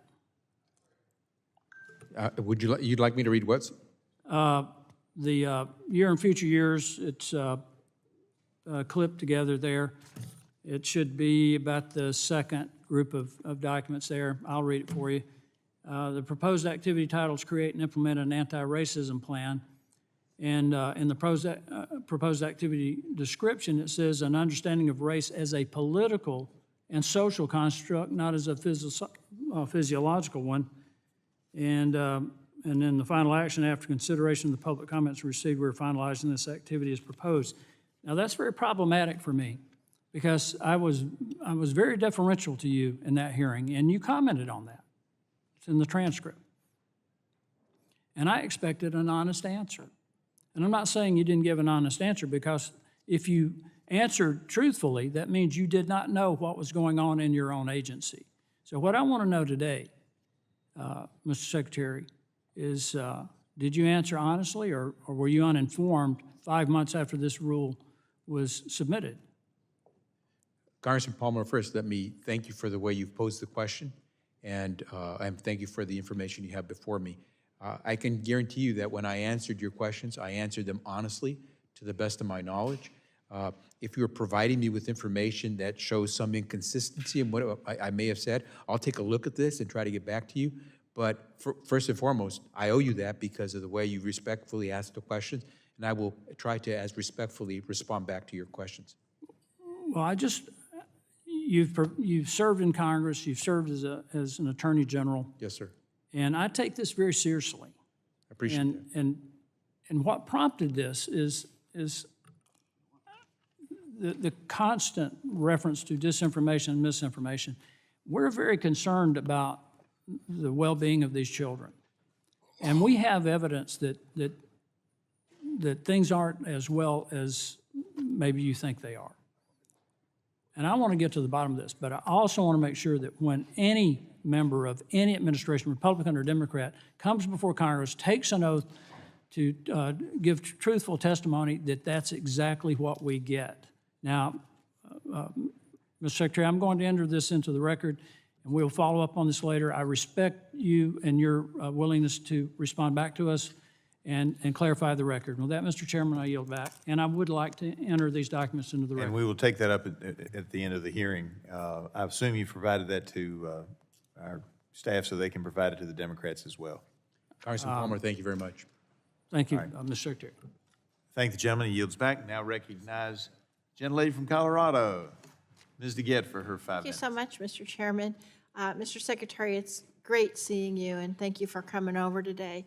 I've been working on these ORR issues for a long time, as you know, and frankly, your agency and the Biden administration in general inherited a terrible immigration crisis, and particularly kids that came across the border under the Trump policies of separation of families really are, I want to talk about that in a minute with you, but they've been really devastating, and your agency has been forced to sort of try to put it all back together on a real-time basis. So I just want to ask a couple questions.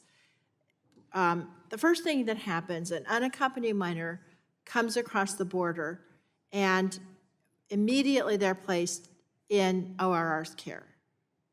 After they come, within 72 hours, I think, right? They actually go into care at CBP, Right. and then they process them, And then they put them into your care. and they are required to try to do that within 72 hours. That's correct. So then the next thing that happens is the agency attempts to find relatives or other people in which to put the kids' custody. Is that right? That's correct. And that happens with most of these kids. Is that correct? All of the kids. We make No, an I mean, effort. you don't find relatives of all of the kids. The vast majority we do, but not all. That's correct. And so then you have a process. If you, and most of the kids are placed quickly, but not all of them, right? That's correct.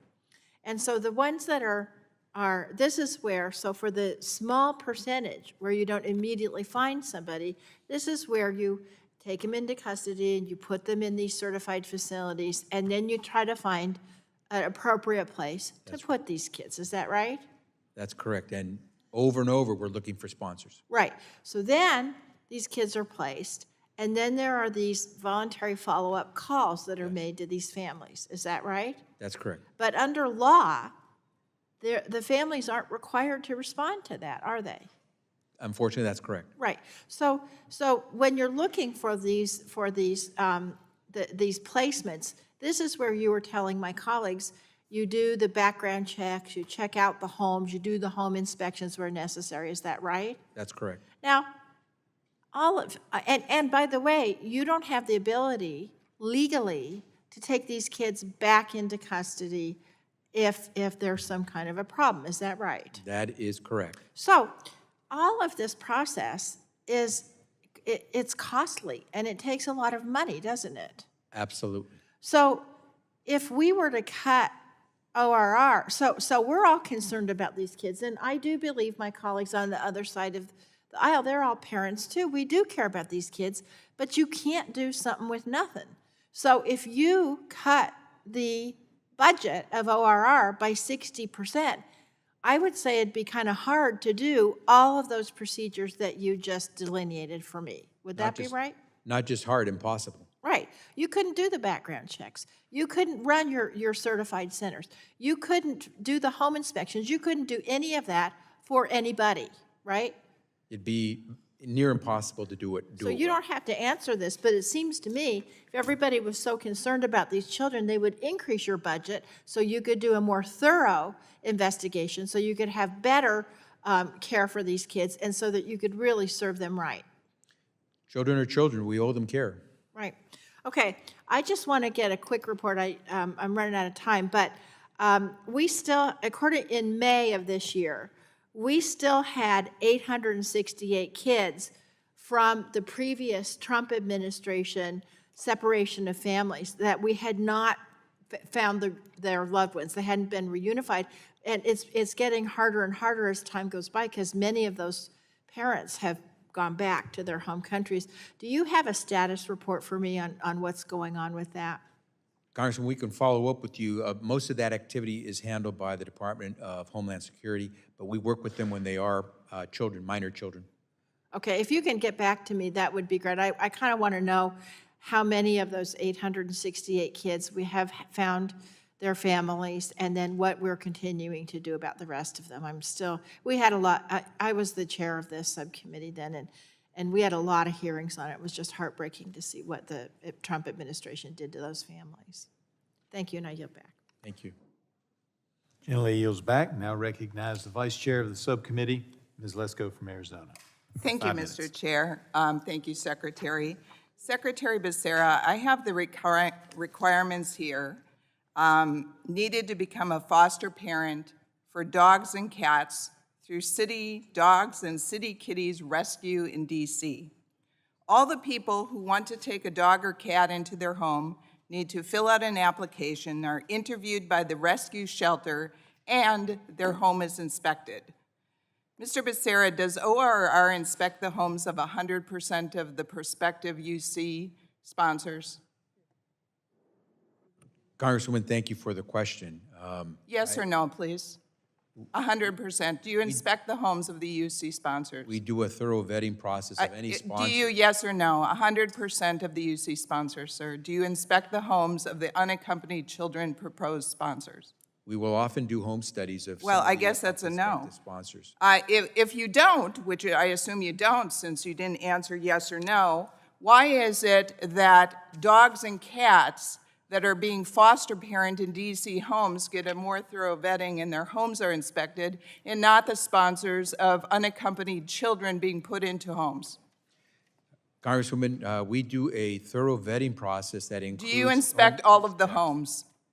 We do a thorough vetting process of the individual. You're not answering. Okay, my next question is, in Arizona, an individual seeking to become a foster adoptive parent and all adults living in that same household must pass an FBI and local criminal background check and have a level 1 fingerprint clearance card issued by the Department of Public Safety.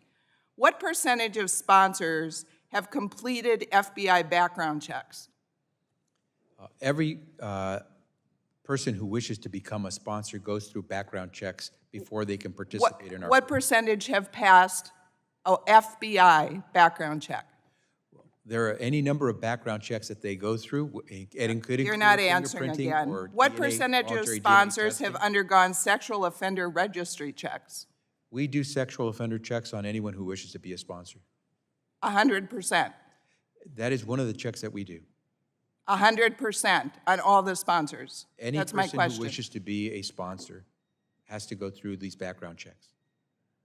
So 100%. Is your testimony that 100% of the prospective sponsors get a background check on the FBI background check, the sexual offender registry check? I've answered the question, but I'll say it once again. You have not answered the question, sir.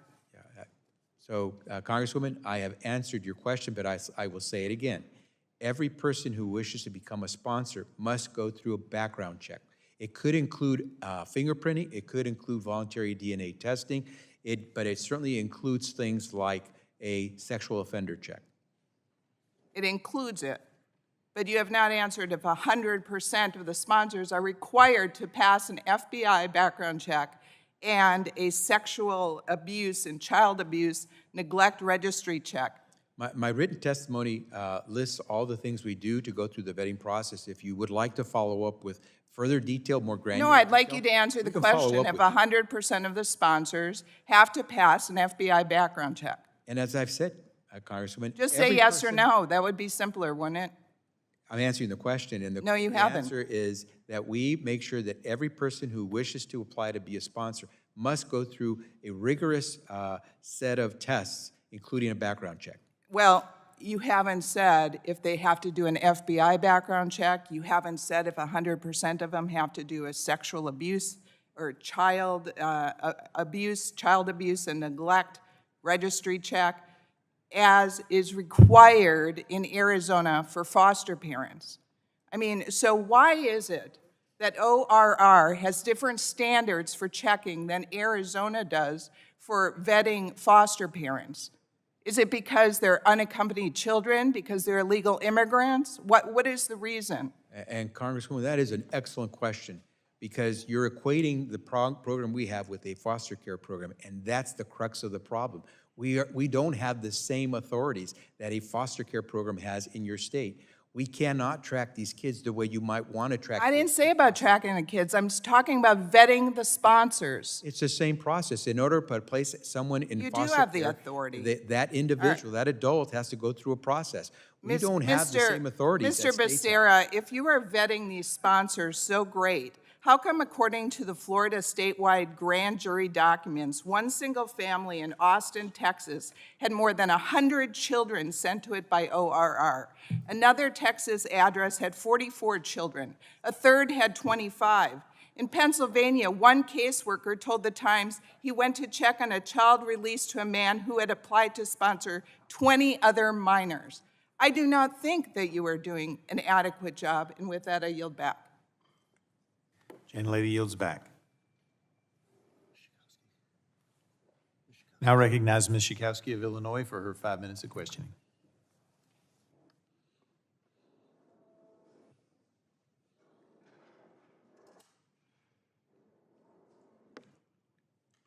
Oh, there it is. Thank you. Thank you, Mr. Chairman. Thank you so much, Secretary, for being here today. And I'm just amazed at the attack that you're experiencing from the Republicans right now, who actually, if you know, we're talking about protecting these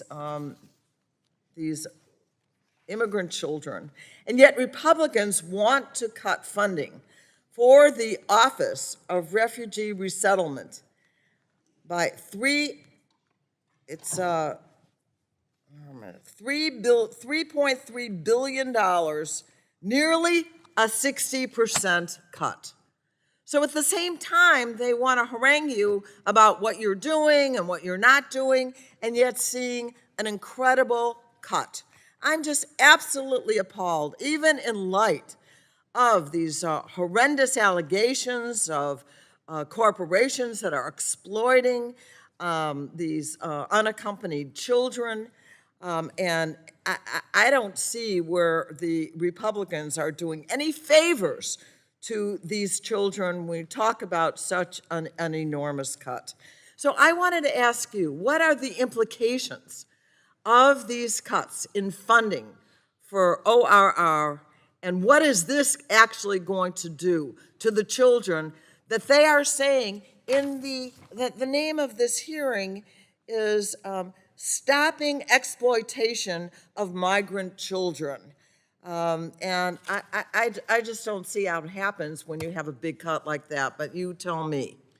Well, Congressman, there is no way we could sustain that level of cut. The care and well-being of children, you can't do it on the cheap. You have to provide them with appropriate services. We would certainly have to let go of services that are not required by law, such as most of our follow-up care that we try to provide after we have released a child to a vetted sponsor. So those follow-up calls, the efforts to try to reach out to people, that would be near impossible to do with the level of cuts that the House is proposing. But I think that those cuts would also undermine our ability to provide care while the kids are in our custody. There's just no way we could sustain that level of cuts. Well, let me just say, we've been dealing with this issue, you've been dealing with this issue for a long time.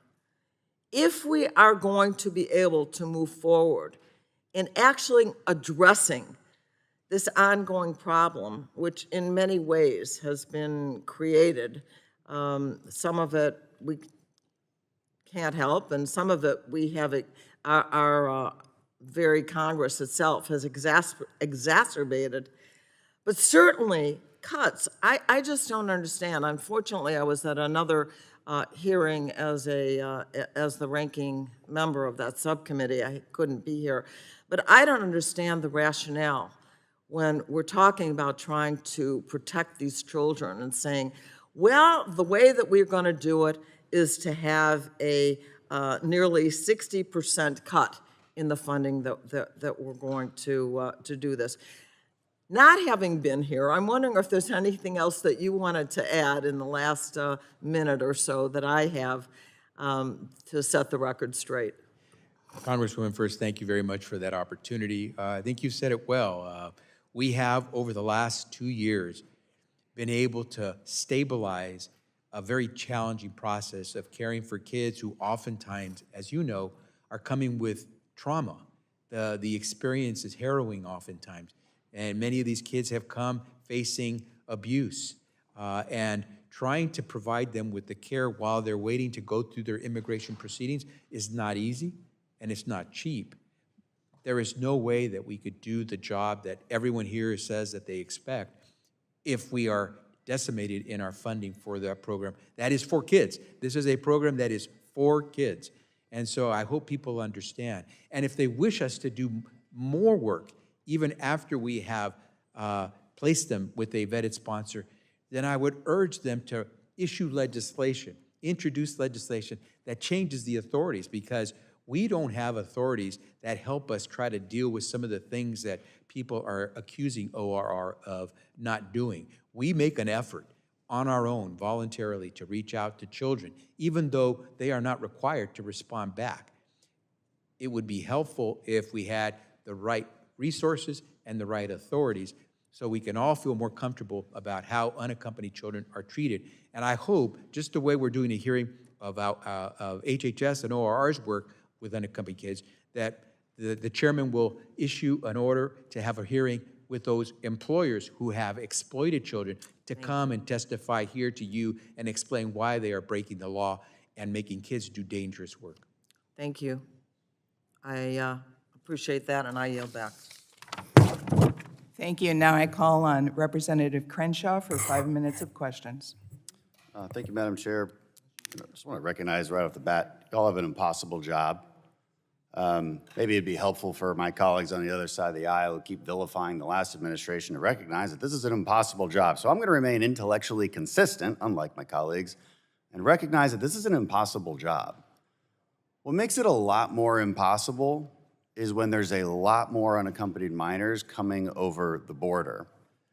If we're looking at fiscal years 2020 versus 2021, there was an 8-fold increase in unaccompanied minors coming across the border. It went from 15,000 to 122,000. And that wasn't some random occurrence because of COVID. That number has remained, actually increased in FY22 to 128,000, and in FY23, it is on track to again be at another 120,000. Wouldn't you agree? Wouldn't we rather live in a world where ORR is not required? It's basically this giant orphanage for people coming across, for children coming across our border. It would be better if it didn't have to exist. Of course, it does have to exist, but it would be better if it didn't, right? Congressman, we face the prospect of having to provide the care, and we're going to do what we can. Of course, but wouldn't you rather live in a world where you didn't even have to do that? Is it better for children or worse for children to go across an international border unaccompanied? Of course it's worse. Of course it's worse. Of course it's worse. So when we have an 8-fold increase, it not only makes your job ever more impossible than it already was, it's a humanitarian crisis. I can't imagine what changed between the years 2020 and 2021. Does anybody have any, there was an election, right, and a lot of policy changes that created a magnet for unaccompanied minors to come across. And then all of these problems we're talking about with sponsorship and intake and trying to vet sponsors and child labor and sex trafficking, they become exponentially worse because there's an 8-fold increase in the number of kids actually coming across. So how about that? You guys are just trying to deal with it. I get that. I'm not going to vilify you the way my Democrat colleagues vilified your predecessors in the last administration, but I do have some specific questions just to help the kids through this about your policies. I was looking for some policy guidance on what to do when they go missing. It was actually much easier to find your LGBT guidance. This concerned me a little bit, maybe a lot a bit. The guidance says this: when making housing assignments for transgender or intersex youth, the care provider must consider the youth's gender self-identification. Care providers must not base housing assignment decisions of transgender or intersex youth solely on the identity documents or physical anatomy of the youth. So I want to just provide the following scenario. There's a 17-year-old boy, and I know you guys separate them by gender normally, right? I hope so. There's a 17-year-old boy tells you all that he's a girl, does he automatically just get placed into the women's facilities? Is that how that process works? Congressman, thanks for the question. At HHS, we have a legal obligation, a moral obligation as well, to safely and humanely care for all the... Is that how the process works? Come on, I'm being really good faith. I'm acting in good faith with you. I hope that's not how the process works, right? Because 72% of the people that come across UACs are actually 15 and older. I mean, you can barely describe them as children. And so we make sure that we provide all the children in our care with the human rights protections and freedom from discrimination and abuse that they're entitled to. Right, so it is how that works. It shouldn't work that way, all right? That's at least one member of Congress telling you it should not work that way. It puts girls in danger, and I bet a lot of the girls are younger in age. All right, I want to move on to a couple other things. There was something you said in your testimony that the sponsors are not required to answer your calls when you do that follow-up. Whose rule is that? Is that HHS's rule? Is that a statute? Why can't we make them answer the phone? And if they don't, why can't you send Child Protective Services after them? Congressman, thank you for that question. We do not have the authority to require them to respond to us. That doesn't, why not? Why, okay, so that needs to be a statute change. That's a question you have to ask yourself. Okay, that's a statute change that needs to happen? Okay, that's helpful. Gang affiliate, I'm out of time. Well, actually, could you respond to my colleague's previous question about how do these kind of cases happen? They were talking about in Austin where one sponsor could request and like 20 different kids time and time again. This one had 44 children. Please explain how that happens, and I yield back. I'm not familiar with that circumstance, but every sponsor has to go through a thorough vetting process, and anyone who has a flag of having tried to sponsor 43 previous kids would certainly be flagged. I would hope so. I yield back. I'm out of time. Gentleman yields back. Now recognize the gentleman. Nope. From. Oh, he's a wave on. Okay. All right. Sorry. Recognize Mr. Armstrong for his 5 minutes of questioning. Thank you, Mr. Chairman. You know, we've heard testimony in numerous different committees, and one of the things I think that is pretty much any Border Patrol agent that we have heard and wherever we're at is that the cartels are in operational control of the entire northern third of Mexico.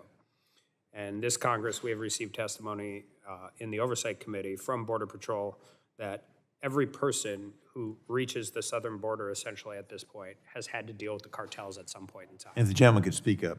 It has had to deal with the cartels at some point in time. You don't have any reason to disagree with that statement, do you? Congressman, I wouldn't have the details, but the Department of Homeland Security could probably give you a better answer to that. And, you know, this isn't a gotcha question, but this is one of the problems that we run into. And earlier you said that we do everything we can to ensure that these unaccompanied minors are not subjected to child labor even after we lose care, custody, and control. The problem is, whether it's statutory, and there's been a lot of talk about it, everything you can is not much. That's correct. But what you do have control over is the intake. And when they get into your custody. And if you have 128,000, which Mr. Crenshaw was just talking about, up from 15,000, and we know that at the very least, the vast majority of those unaccompanied minors that are getting to the border have to deal with the cartels on their way to get there. And 70+% are over the age of 15. What is your intake process? I mean, this is a high-risk group of people. The cartels are not doing this out of the goodness of their heart. You have a 16-year-old boy, 16-year-old girl getting to the border. They have family wherever it is, El Salvador, Mexico, somewhere else. There is some semblance of an arrangement in which the cartels get there. And that's before we talk about sex abuse, physical abuse, all of the other horrors that exist when they get there. So if we know you lose operational control after you place them, through all the vetting, which there's been a lot of talk at. What is your intake process for these high-risk kids that do not want to tell you the truth? They are absolutely terrified of what will happen to them or their families if they actually do engage you in a real meaningful conversation. Congressman, thank you for the question because you pointed out some of the real challenges that we face. I'm going to leave the questions about the background of the children to the Department of Homeland Security because they do that initial assessment of the child when they encounter the child. And And that's okay, but it's actually not okay. But if that's the policy, that should change, because you have them for a very specific period of time, and you have them in custody, and we know, and we can talk to anybody who has been on the southern border, that the vast majority of those children that are coming to the border, and not all 17-year-olds are created equally. If you grew up in the streets of El Salvador at 17 years old, you've had a pretty hard life already. But I don't want to talk about that part of it. I want to talk about the ones that exist in this space where we have a finite amount of time to deal with whatever metrics that are going on in their life that got them to that border. And so whatever the background is before, what do you do for an intake? How do you do a sexual assault intake? Right, and we do a pretty thorough assessment on intake as well, but what I wanted to do is distinguish between an intake that deals with security, any issues of criminal background, versus ours, which is more on the health side. Yeah, I'm more worried about I'm worried about the health and welfare of the kid you get. We'll deal with the other stuff later, because that exists in a real meaningful way. Gotcha. We know there are kids that are getting tattoos once they get to Mexico, or once they get to the United States and before we get there. That's a whole different issue. But I'm talking about this intake because from all of your testimony today, you have very limited abilities to deal with any of this after they leave your facilities. So what are we doing when they're there? So the assessments that we're doing are on their status, their health status, on their situation in terms of who could care for them, because we only hold them temporarily. And so our assessments, unlike a DHS's assessments, are for purposes of understanding the status, the well-being of the children. So we do intake, we do clinical assessments, we do case reviews, we do an assessment of any child. We use professionals in child welfare to understand who is coming into our door and who we're caring for. And then we continue the process during the case management to figure out if that child can be placed. Okay, then I'm going to ask a very specific question because I have 22 seconds left. You went up from 15,000 to 128,000. What is the difference in numbers of kids that you identify as being trafficked in some way, either for labor, sexual assault, physical assault, anything that has gone up? Because the other thing that's gone up with that number is the number of those kids who have to deal with the cartels in order to get into your facility. Yeah. So again, Department of Homeland Security would be doing that initial check to find out if this is a child who's coming in with a trafficking background. We also, if we make an assessment and find that the child may have experienced trafficking, we also then do an assessment, and we provide actually additional services by law, by the way, that's in the statute, that we provide additional service for any child that we get into our care who we get information that they may have been trafficked in advance. And so we're able to provide them more service. But a 16-year-old girl who's been threatened with her parents getting killed, if they talk to you and then you have them for a finite period of time and kick them out, and for whatever reason, I mean, we know this is happening. What are the increased numbers in trafficked kids comparative to the numbers? I don't have the specific numbers. I can try to make sure my team gets back to you with We any would like to see information we have. those. I yield back. Gentleman yields back. Now recognize the gentlelady from Florida, Ms. Kamick, for 5 minutes of questioning.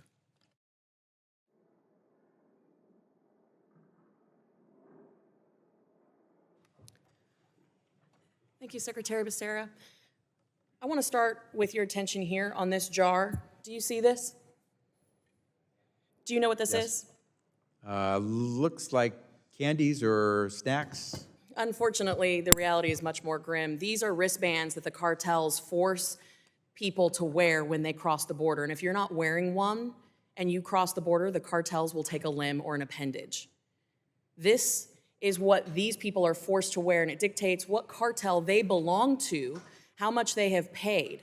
And they are absolutely a part of the horrors of trafficking and smuggling that occurs at our southwest border. And I have to point this out because I want to tell the journey, because this has really been laid out in bits and pieces along the way by my colleagues, and we're here to talk about these kids. So if you could turn your attention to the screen real fast, I want to show a quick photo that I took. It was 11:46 at night. I myself took this photo. That little girl that you see was acting terrified, not of the agents, not of myself, but of the man holding her. The very next day at the Donna Processing Facility, we threatened, and I was there to witness this man with a DNA test. He confessed that he actually was not her father, that he had rented her. This is a process called recycling. Now, I know we're here to talk about what happens to these kids after this point, But this little girl was then turned over to HHS custody, your custody. And you've talked at length today about the vetting process, right? And so you now know that this little girl, not through a DNA test, she's not related to that man. She now is in your custody. You have your own case managers who are supposed to vet these processes. And we, of course, know this from the Florida grand jury. These case managers have very little training or no training in interviewing these individuals, particularly children and young children who have been traumatized.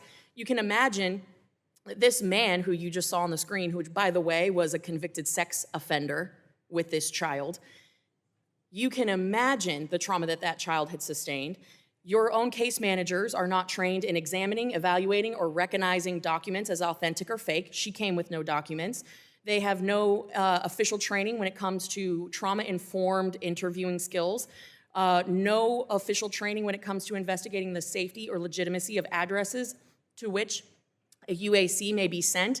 Now, I don't know what happened to that little girl, but what I do know is that the sponsors that you claim to thoroughly vet, which I would love to get your definition of thorough, because you haven't been able to articulate that here today. It also would include the fact that these kids show up with numbers pinned to their clothes or Sharpied on their bodies to call. Agents have reported in official testimony that these kids have the numbers, the same phone number Sharpied on their arms time and time again. Now, we've heard, of course, of situations where the same sponsor is being called, and magically 20, 30, 40 kids end up with that sponsor. And again, I go back to your statement of we thoroughly vet. You've really emphasized that.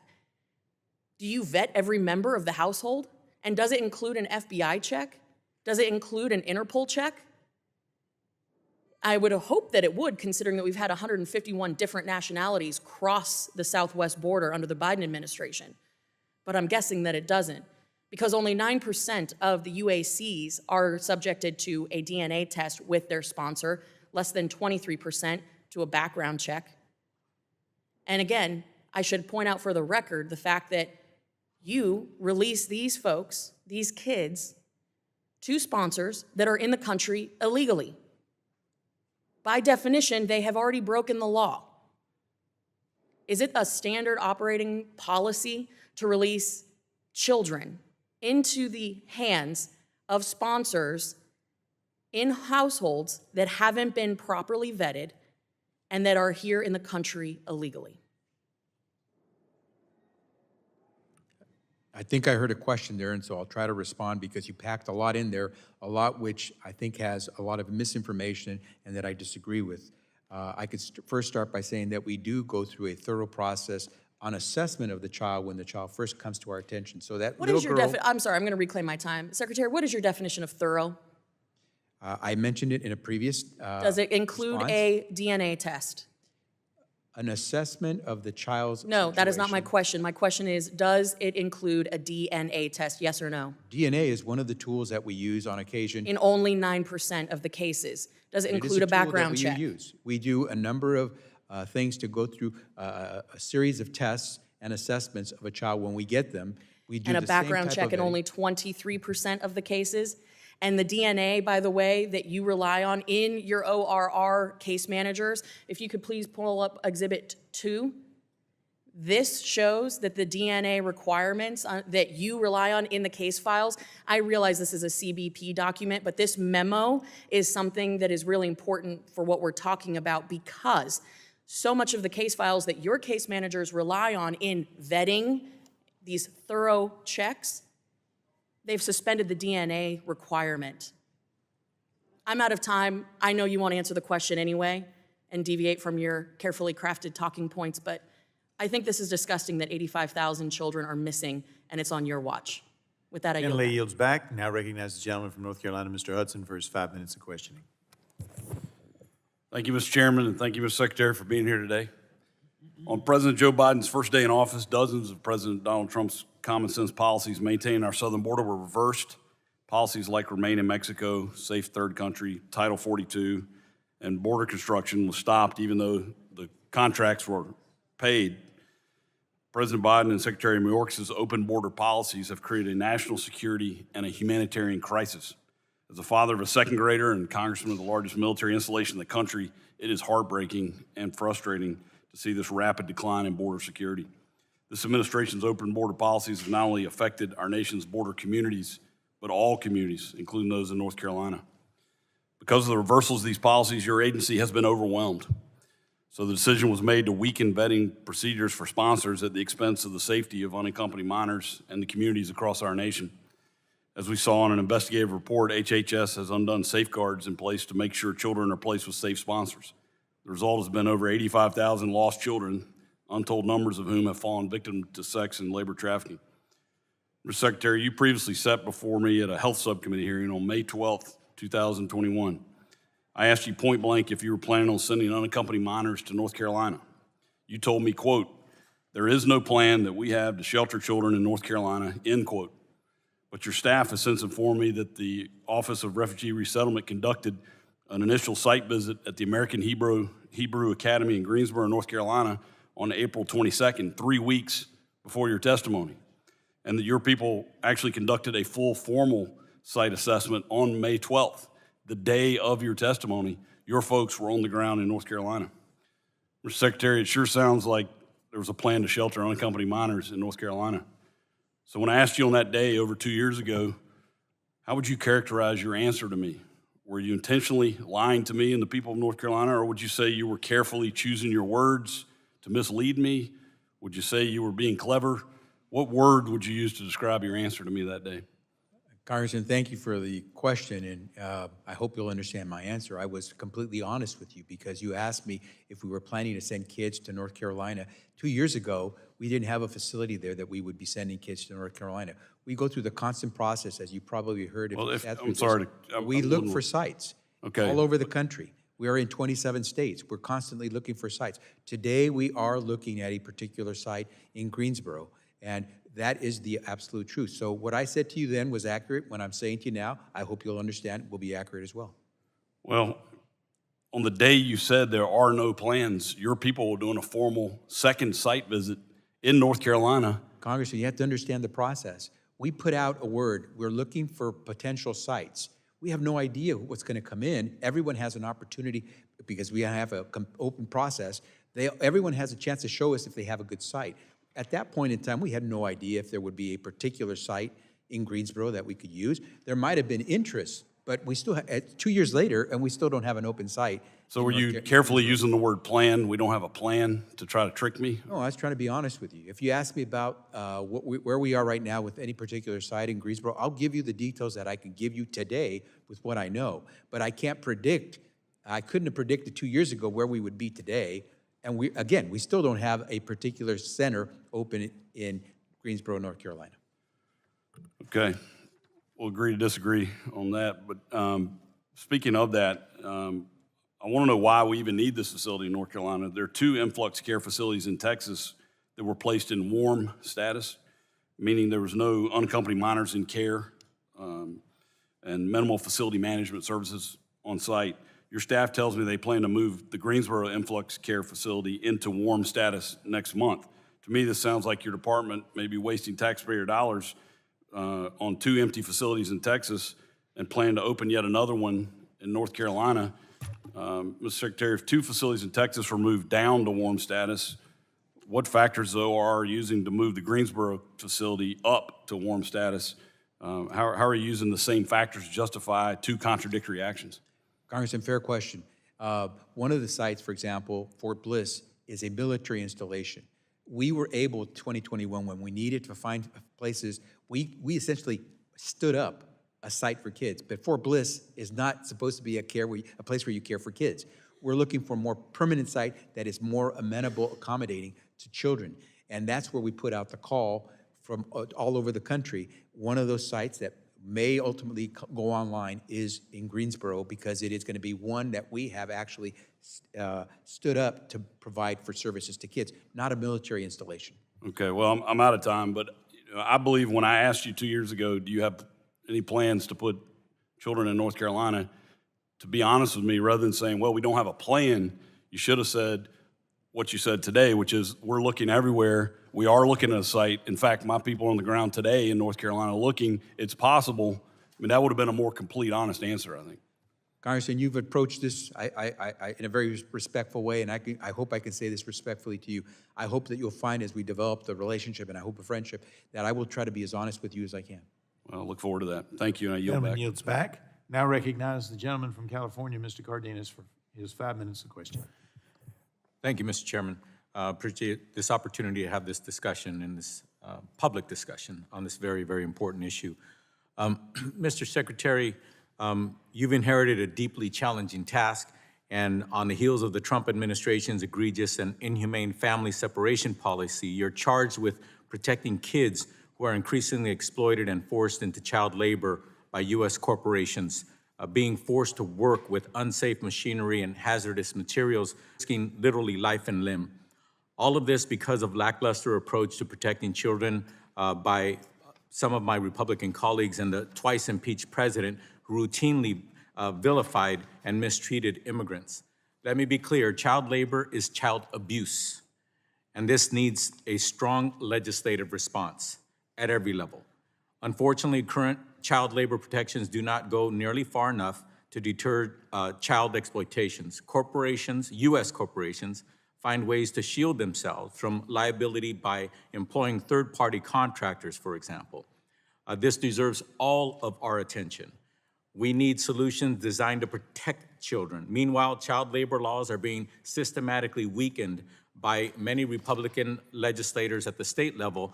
For example, in at least 10 states, legislation has been proposed to roll back modest child labor protections in an attempt to enable multi-billion-dollar corporations to exploit children right here in America.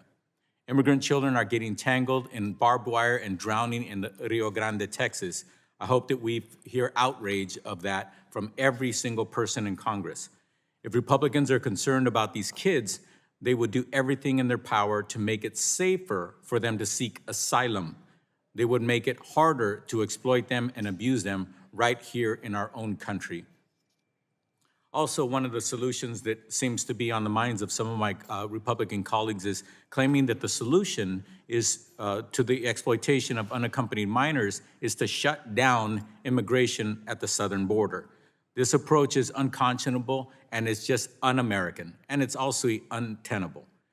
Unaccompanied children are some of the most vulnerable among us, and the United States has a moral and legal obligation to ensure that those children are safe.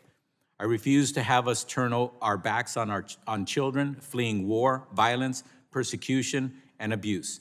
We can address exploitation by making sure sponsor vetting reflects best practices and equip ORR to provide post-release services. And by having a 60% cut, which is what some of my colleagues want to do, is not a solution at all. But we should not tolerate the simplistic and inhumane proposal that the answer here is to shut down the southern border.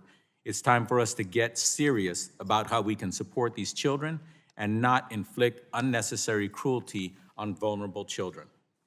I have a question for you, Secretary Becerra. How have state laws rolling back child labor protections impeded HHS's ability to serve and protect unaccompanied children after being released from OR custody?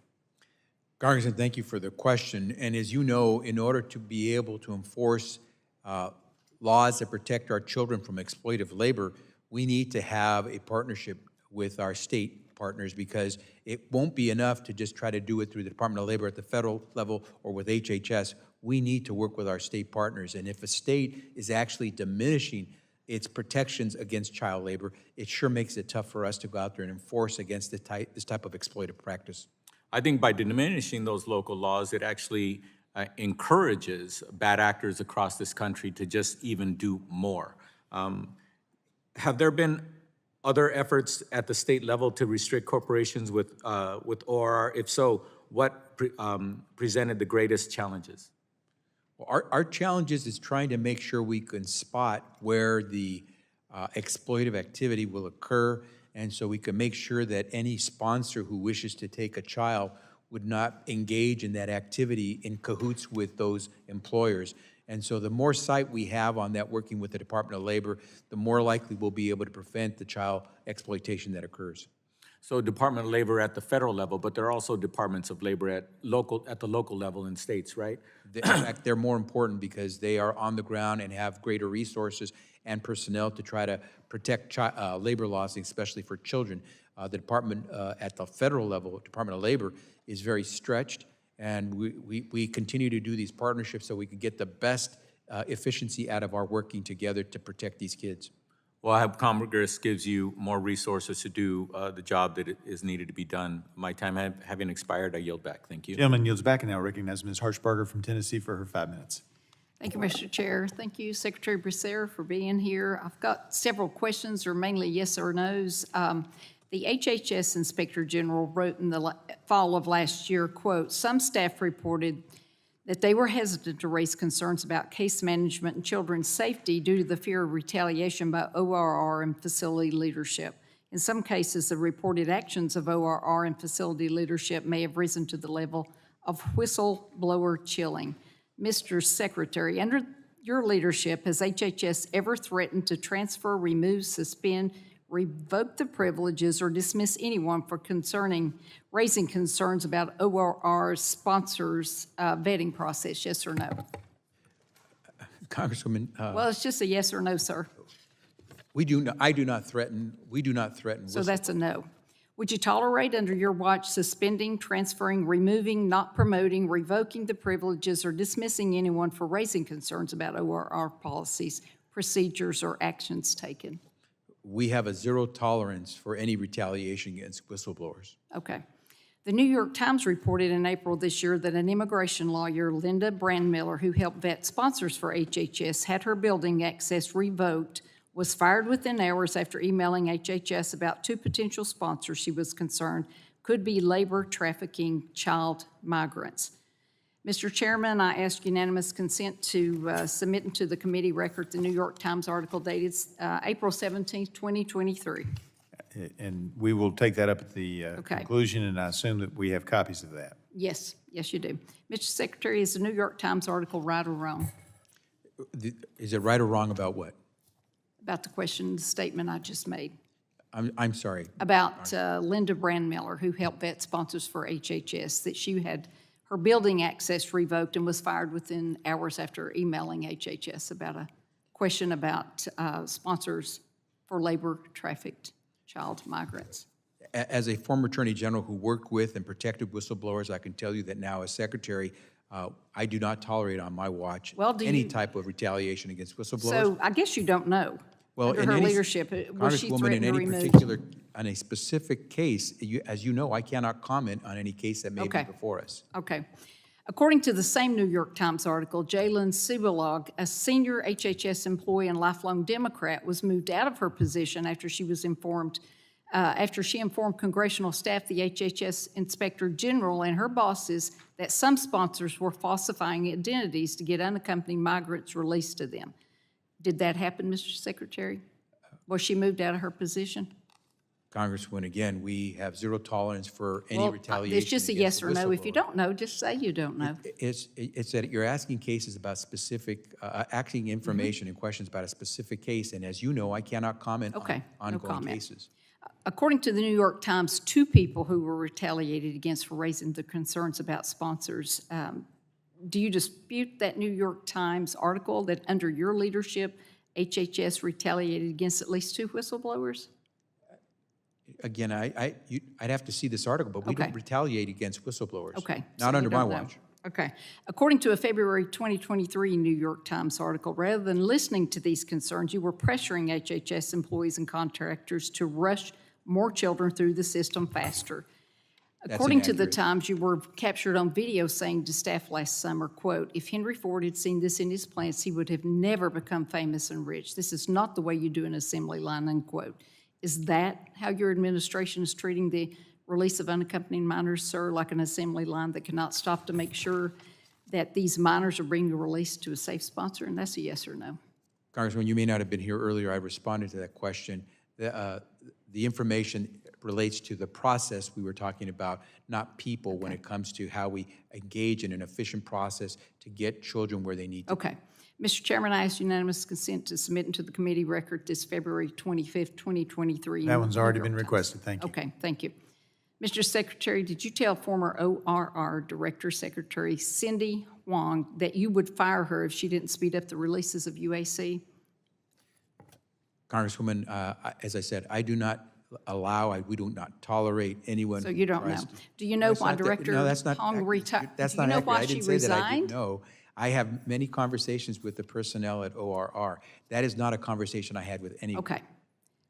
Due to the surge in unaccompanied alien children arriving under the Biden administration, ORR set up temporary emergency intake sites to deal with demand. According to the HHS Officer Inspector General, one employee at an emergency intake site at Fort Bliss reported retaliation after raising issues about case management and child safety, which caused hesitation among other staff who wished to share concerns. And several staff interviewed by HHS OIG reported knowledge of staff who were allegedly dismissed or reassigned after expressing concerns. This is in addition to media reports of other retaliation against ORR staff and contractors who raised concerns. Are you concerned at all that HHS OIG found instances of retaliation against employees who raised those concerns, sir? We work closely with the OIG anytime they do a report, and we follow their recommendations usually as quickly as we can. And I can say to you, once again, when it comes to whistleblowing, it is important that we protect those who are willing to come forward for good, open government. And at HHS, we don't tolerate anyone who would try to retaliate against whistleblowers. Gentlelady yields back. Now recognize the gentlelady from California, Ms. Eshoo, for 5 minutes of questioning. Thank you, Mr. Chairman. Good afternoon, Mr. Secretary. And thank you for allowing me to wave on to the subcommittee today. Like so many Americans, Mr. Secretary, I was really appalled by the New York Times investigative reports about the surge in illegal child labor in our country. We have a moral responsibility to ensure that children are not exploited on our watch. Before reading that investigative report, I would have responded if asked about child labor in our country and said that it was part of another century, that it's gone. But on the heels of that, I led 25 members in writing to you on May 25th about this horrible situation, and we got a response this morning. I've been poring over your letter since it's come in, but here are my questions. In the letter that I received this morning, Assistant Secretary Contreras writes that ORR's internal audit found that the agency, quote, adhered to its program policies and priorities designed to meet or exceed statutory requirements when vetting potential sponsors of unaccompanied children. Honestly, you know what that sounds like to me? Nothing is wrong. We did everything right. But there are some terrible things that are wrong, in my view, and I think in others. If ORR is, quote, meeting and exceeding its statutory requirements, A, why are we witnessing such an alarming rise in the exploitation of children discharged from the agency's custody? And B, have the children in the sites that they were found to be in, where they were located, factories, slaughterhouses, construction sites, have they been removed from those places? Congresswoman, are you asking, have the children been removed from those work sites? That I could not answer because, again, as I said, you probably weren't here, but we've discussed how our authorities, our reach, once we have placed a child in a vetted sponsor's hands, we lose that responsibility. Let me just say this. jurisdiction. I don't ever desire to be, or will I be, a secretary in a president's cabinet. But honestly, if this came on my watch, and even though that's not under my department, I would pick up the phone with the Department of Labor, the secretary, and say, I have some jurisdiction in this, and it's a mess. And we've but done I that. just want to highlight And we've done that. where these children are. So that's Congresswoman, why I was we've done asking that. the question.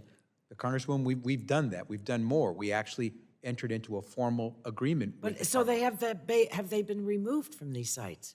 I mean, they're 13 and 14-year-olds working in slaughterhouses, factories, and Enforcement, Congresswoman, with the Department of Labor, I can take back to them the questions that you're asking about whether there's been enforcement at those work sites.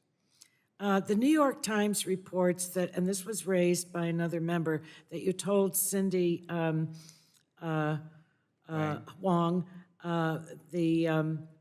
that, quote, if she could not increase the number of discharges, that is of unaccompanied children, you would find someone that could.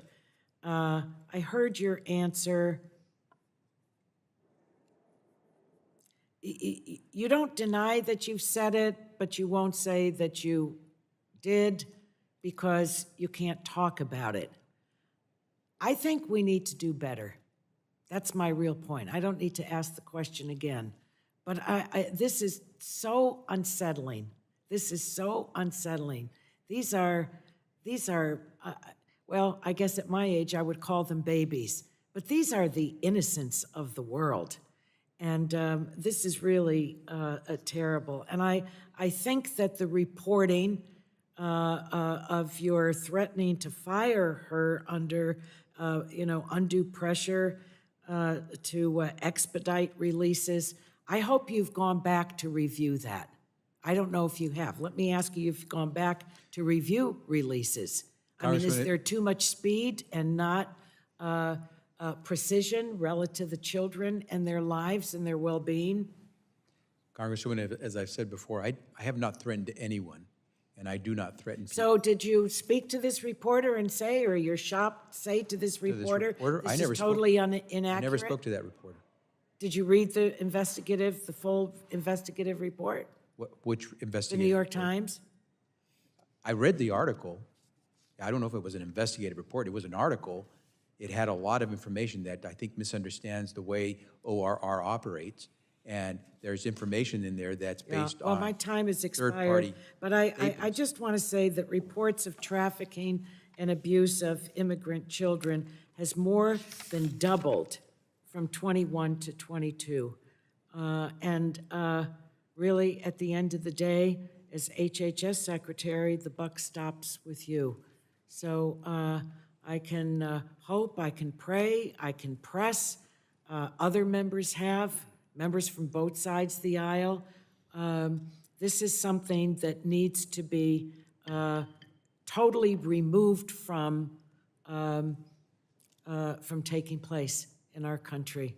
Really, I think that God's going to hold all of us responsible if this is not addressed and addressed the way it should. Gentlelady yields back. Thank you, and I yield back. Now recognize the gentleman from Georgia, Mr. Carter, for his 5 minutes of questioning. Thank you, Mr. Chairman, and thank you for allowing me to wave on to this subcommittee. Mr. Secretary, I've been waiting for your return to Congress. Last time, we had some unfinished business. I want to shift gears a little bit, if that's okay. I appreciate my colleagues' concern about unaccompanied children. I share their concerns.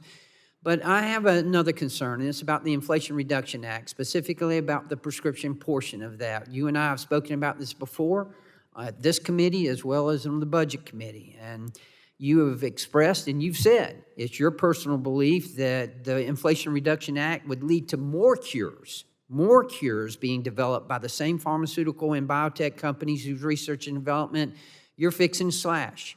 As you know, professionally, I'm a pharmacist. And I have seen nothing short of miracles as a result of research and development. And that's why this is so important to me. I've watched families. I've watched families suffer. I've seen children lose parents. I've seen parents lose children. And it's very important to me that we continue with the research and development and the new drugs that I've witnessed in my career, drugs that have been nothing short of miracles. And yet, again, you maintained and said at the last time that I had the opportunity to ask you questions that you believe that the Inflation Reduction Act is going to result in more cures. Whereas researchers at the University of Chicago said that the IRA will eliminate up to 342 cures over the next 20 years.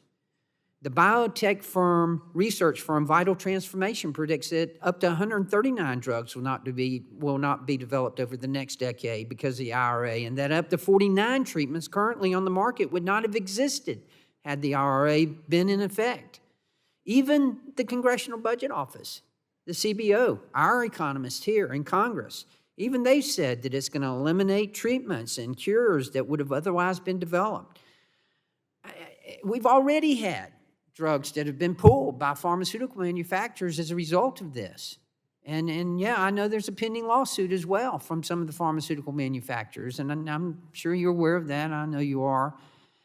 I just have to ask you, Mr. Secretary, what makes you right and these other agencies wrong? I don't get it. Congressman, thank you for the question, and I hope you'll agree that no American should be paying 2 to 3 times the price for a drug, oftentimes manufactured. I understand that. I'm the one that was at the counter having to tell the senior citizen what the price of a medication was and watching them try to make a decision between buying groceries and buying their medicine. I'm the one who watched the mother in tears as she tried to get the antibiotic for her child, trying to figure out how she was going to pay for it. I'm doing everything I can humanly to bring down prescription drug prices, but I do not and I will not stand by while this administration, while this agency stops research and development that I have witnessed over the past 40 years in practicing pharmacy that has resulted in miracles. Congressman, my response would be that increased competition helps stimulate more production, more innovation, and the more we can lower prices, the more we're going to have that competition. And so if we're ever going to get those prices down of those drugs that cost us 2 or 3 times more than they cost in other parts of the world, it will be because we're able to negotiate to get good prices and encourage not only competition, but innovation. This is going to result, and you know as well as I do that you're missing. This is a swing and a miss. It's not, yeah, the pharmaceutical manufacturers need to do better, but you know that it's the middleman, you know that it's the PBMs, the insurance companies that are doing this. Congressman, when you have people who today are paying $35 for their insulin instead of $100, $200, that's not a miss. That's a win. That's a win for the co-payments, but it's not going to bring down the price of the insulin. Well, we just saw that 3 other companies have agreed to do the same thing for with the copay.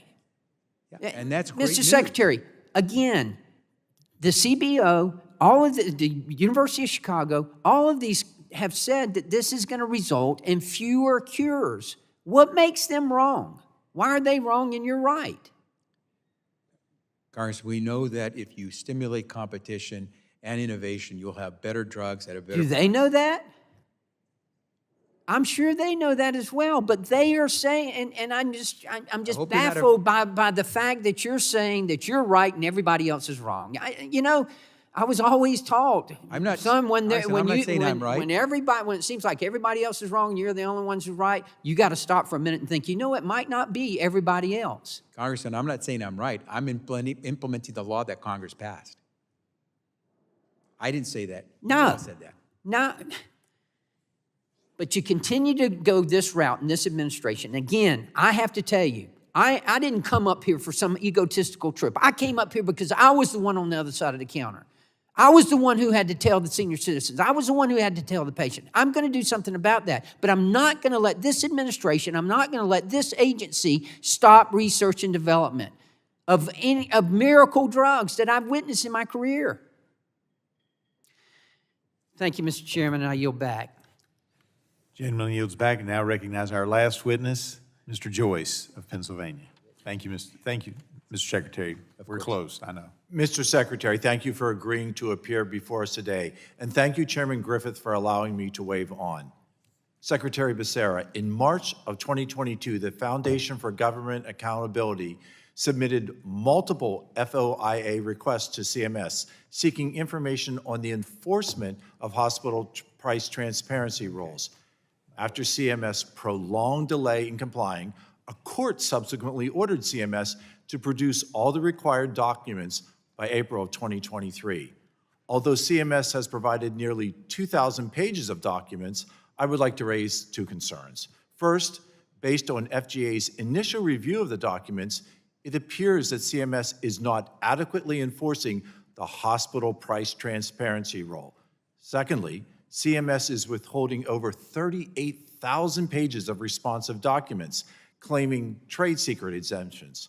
First, Mr. Secretary, can you tell us today what percentage of hospitals are in compliance with the price transparency rule? Congressman, thank you for the question. It is an important subject. I apologize that I came prepared to talk about the unaccompanied children program. We can try to get, I asked my team. Thank you. I would appreciate the follow-up. Do you feel that CMS has taken the appropriate and necessary actions to enforce this rule to date? Congressman, CMS has been working very hard to implement any number of regulations and statutes that are now in place as a result of Congress's passage of these new laws. I can try to get back to you on some. Thank you. I think that information is important. Would you agree that by withholding the documents that I mentioned above, that CMS is giving the impression that CMS is afraid of what the public might uncover through this FOIA effort? Congressman, CMS has been working very hard to implement the different laws that are now in place that Congress has passed. I can try to get back to you. Thank you. I think revealing that information would be definitely so important when we're dealing with an issue such as transparency. Further, on that topic of transparency, recent research conducted by the American Academy of Otolaryngology, the Head and Neck Surgery Foundation, has brought attention to significant price disparities between the average sales price and the prices charged by hospitals for certain cancer therapies. The study reveals that some hospitals are charging markups as high as 300% above the ASP for these therapies. We believe that it is imperative to address these issues to ensure fair pricing, transparency, and accessibility of medications for all patients. How do you plan to address this practice and ensure that patients are not burdened with exorbitant costs for life-saving treatments? Congressman, we continue to move forward with the implementation of the very important price transparency law, as well as the No Surprises Act that you all passed that makes sure that consumers, patients, are not burdened with unexpected bills, that they have a chance to understand what their bill might be if they go into a hospital. I can try to follow up with you with any of those questions. I apologize that I came more prepared. I thank you. I think that you're addressing transparency with us in drug pricing, as recently mentioned with questioning, is essential for patients.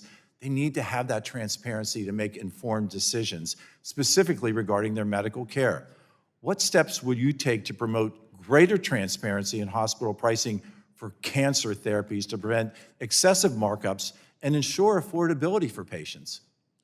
Congressman, we continue to try to make sure that we're implementing not just the letter of the law on price transparency, but the spirit, which means every American should be able to understand what the charge would be for the services they're about to get. No one wants to be blindsided. So we continue to implement. Obviously, as you know, as you stated, there are a lot of folks, a lot of stakeholders who don't like the law that you all passed, because that means they have to be more open and transparent. So we're going to continue to do the work. We look forward to working with you on that. And I think to that endpoint, and I appreciate you offering to bring forth that percentage of hospitals that are in compliance with the transparency rule, I think as this committee works towards transparency, works towards access of the greatest therapies in America for these patients who are undergoing significant hardships as they face cancer therapy and cancer treatment. I thank you again, Secretary Becerra, for being here with us today. Mr. Chairman, once again, I thank you for allowing me to wave on, and I yield the remainder of my time. Thank you.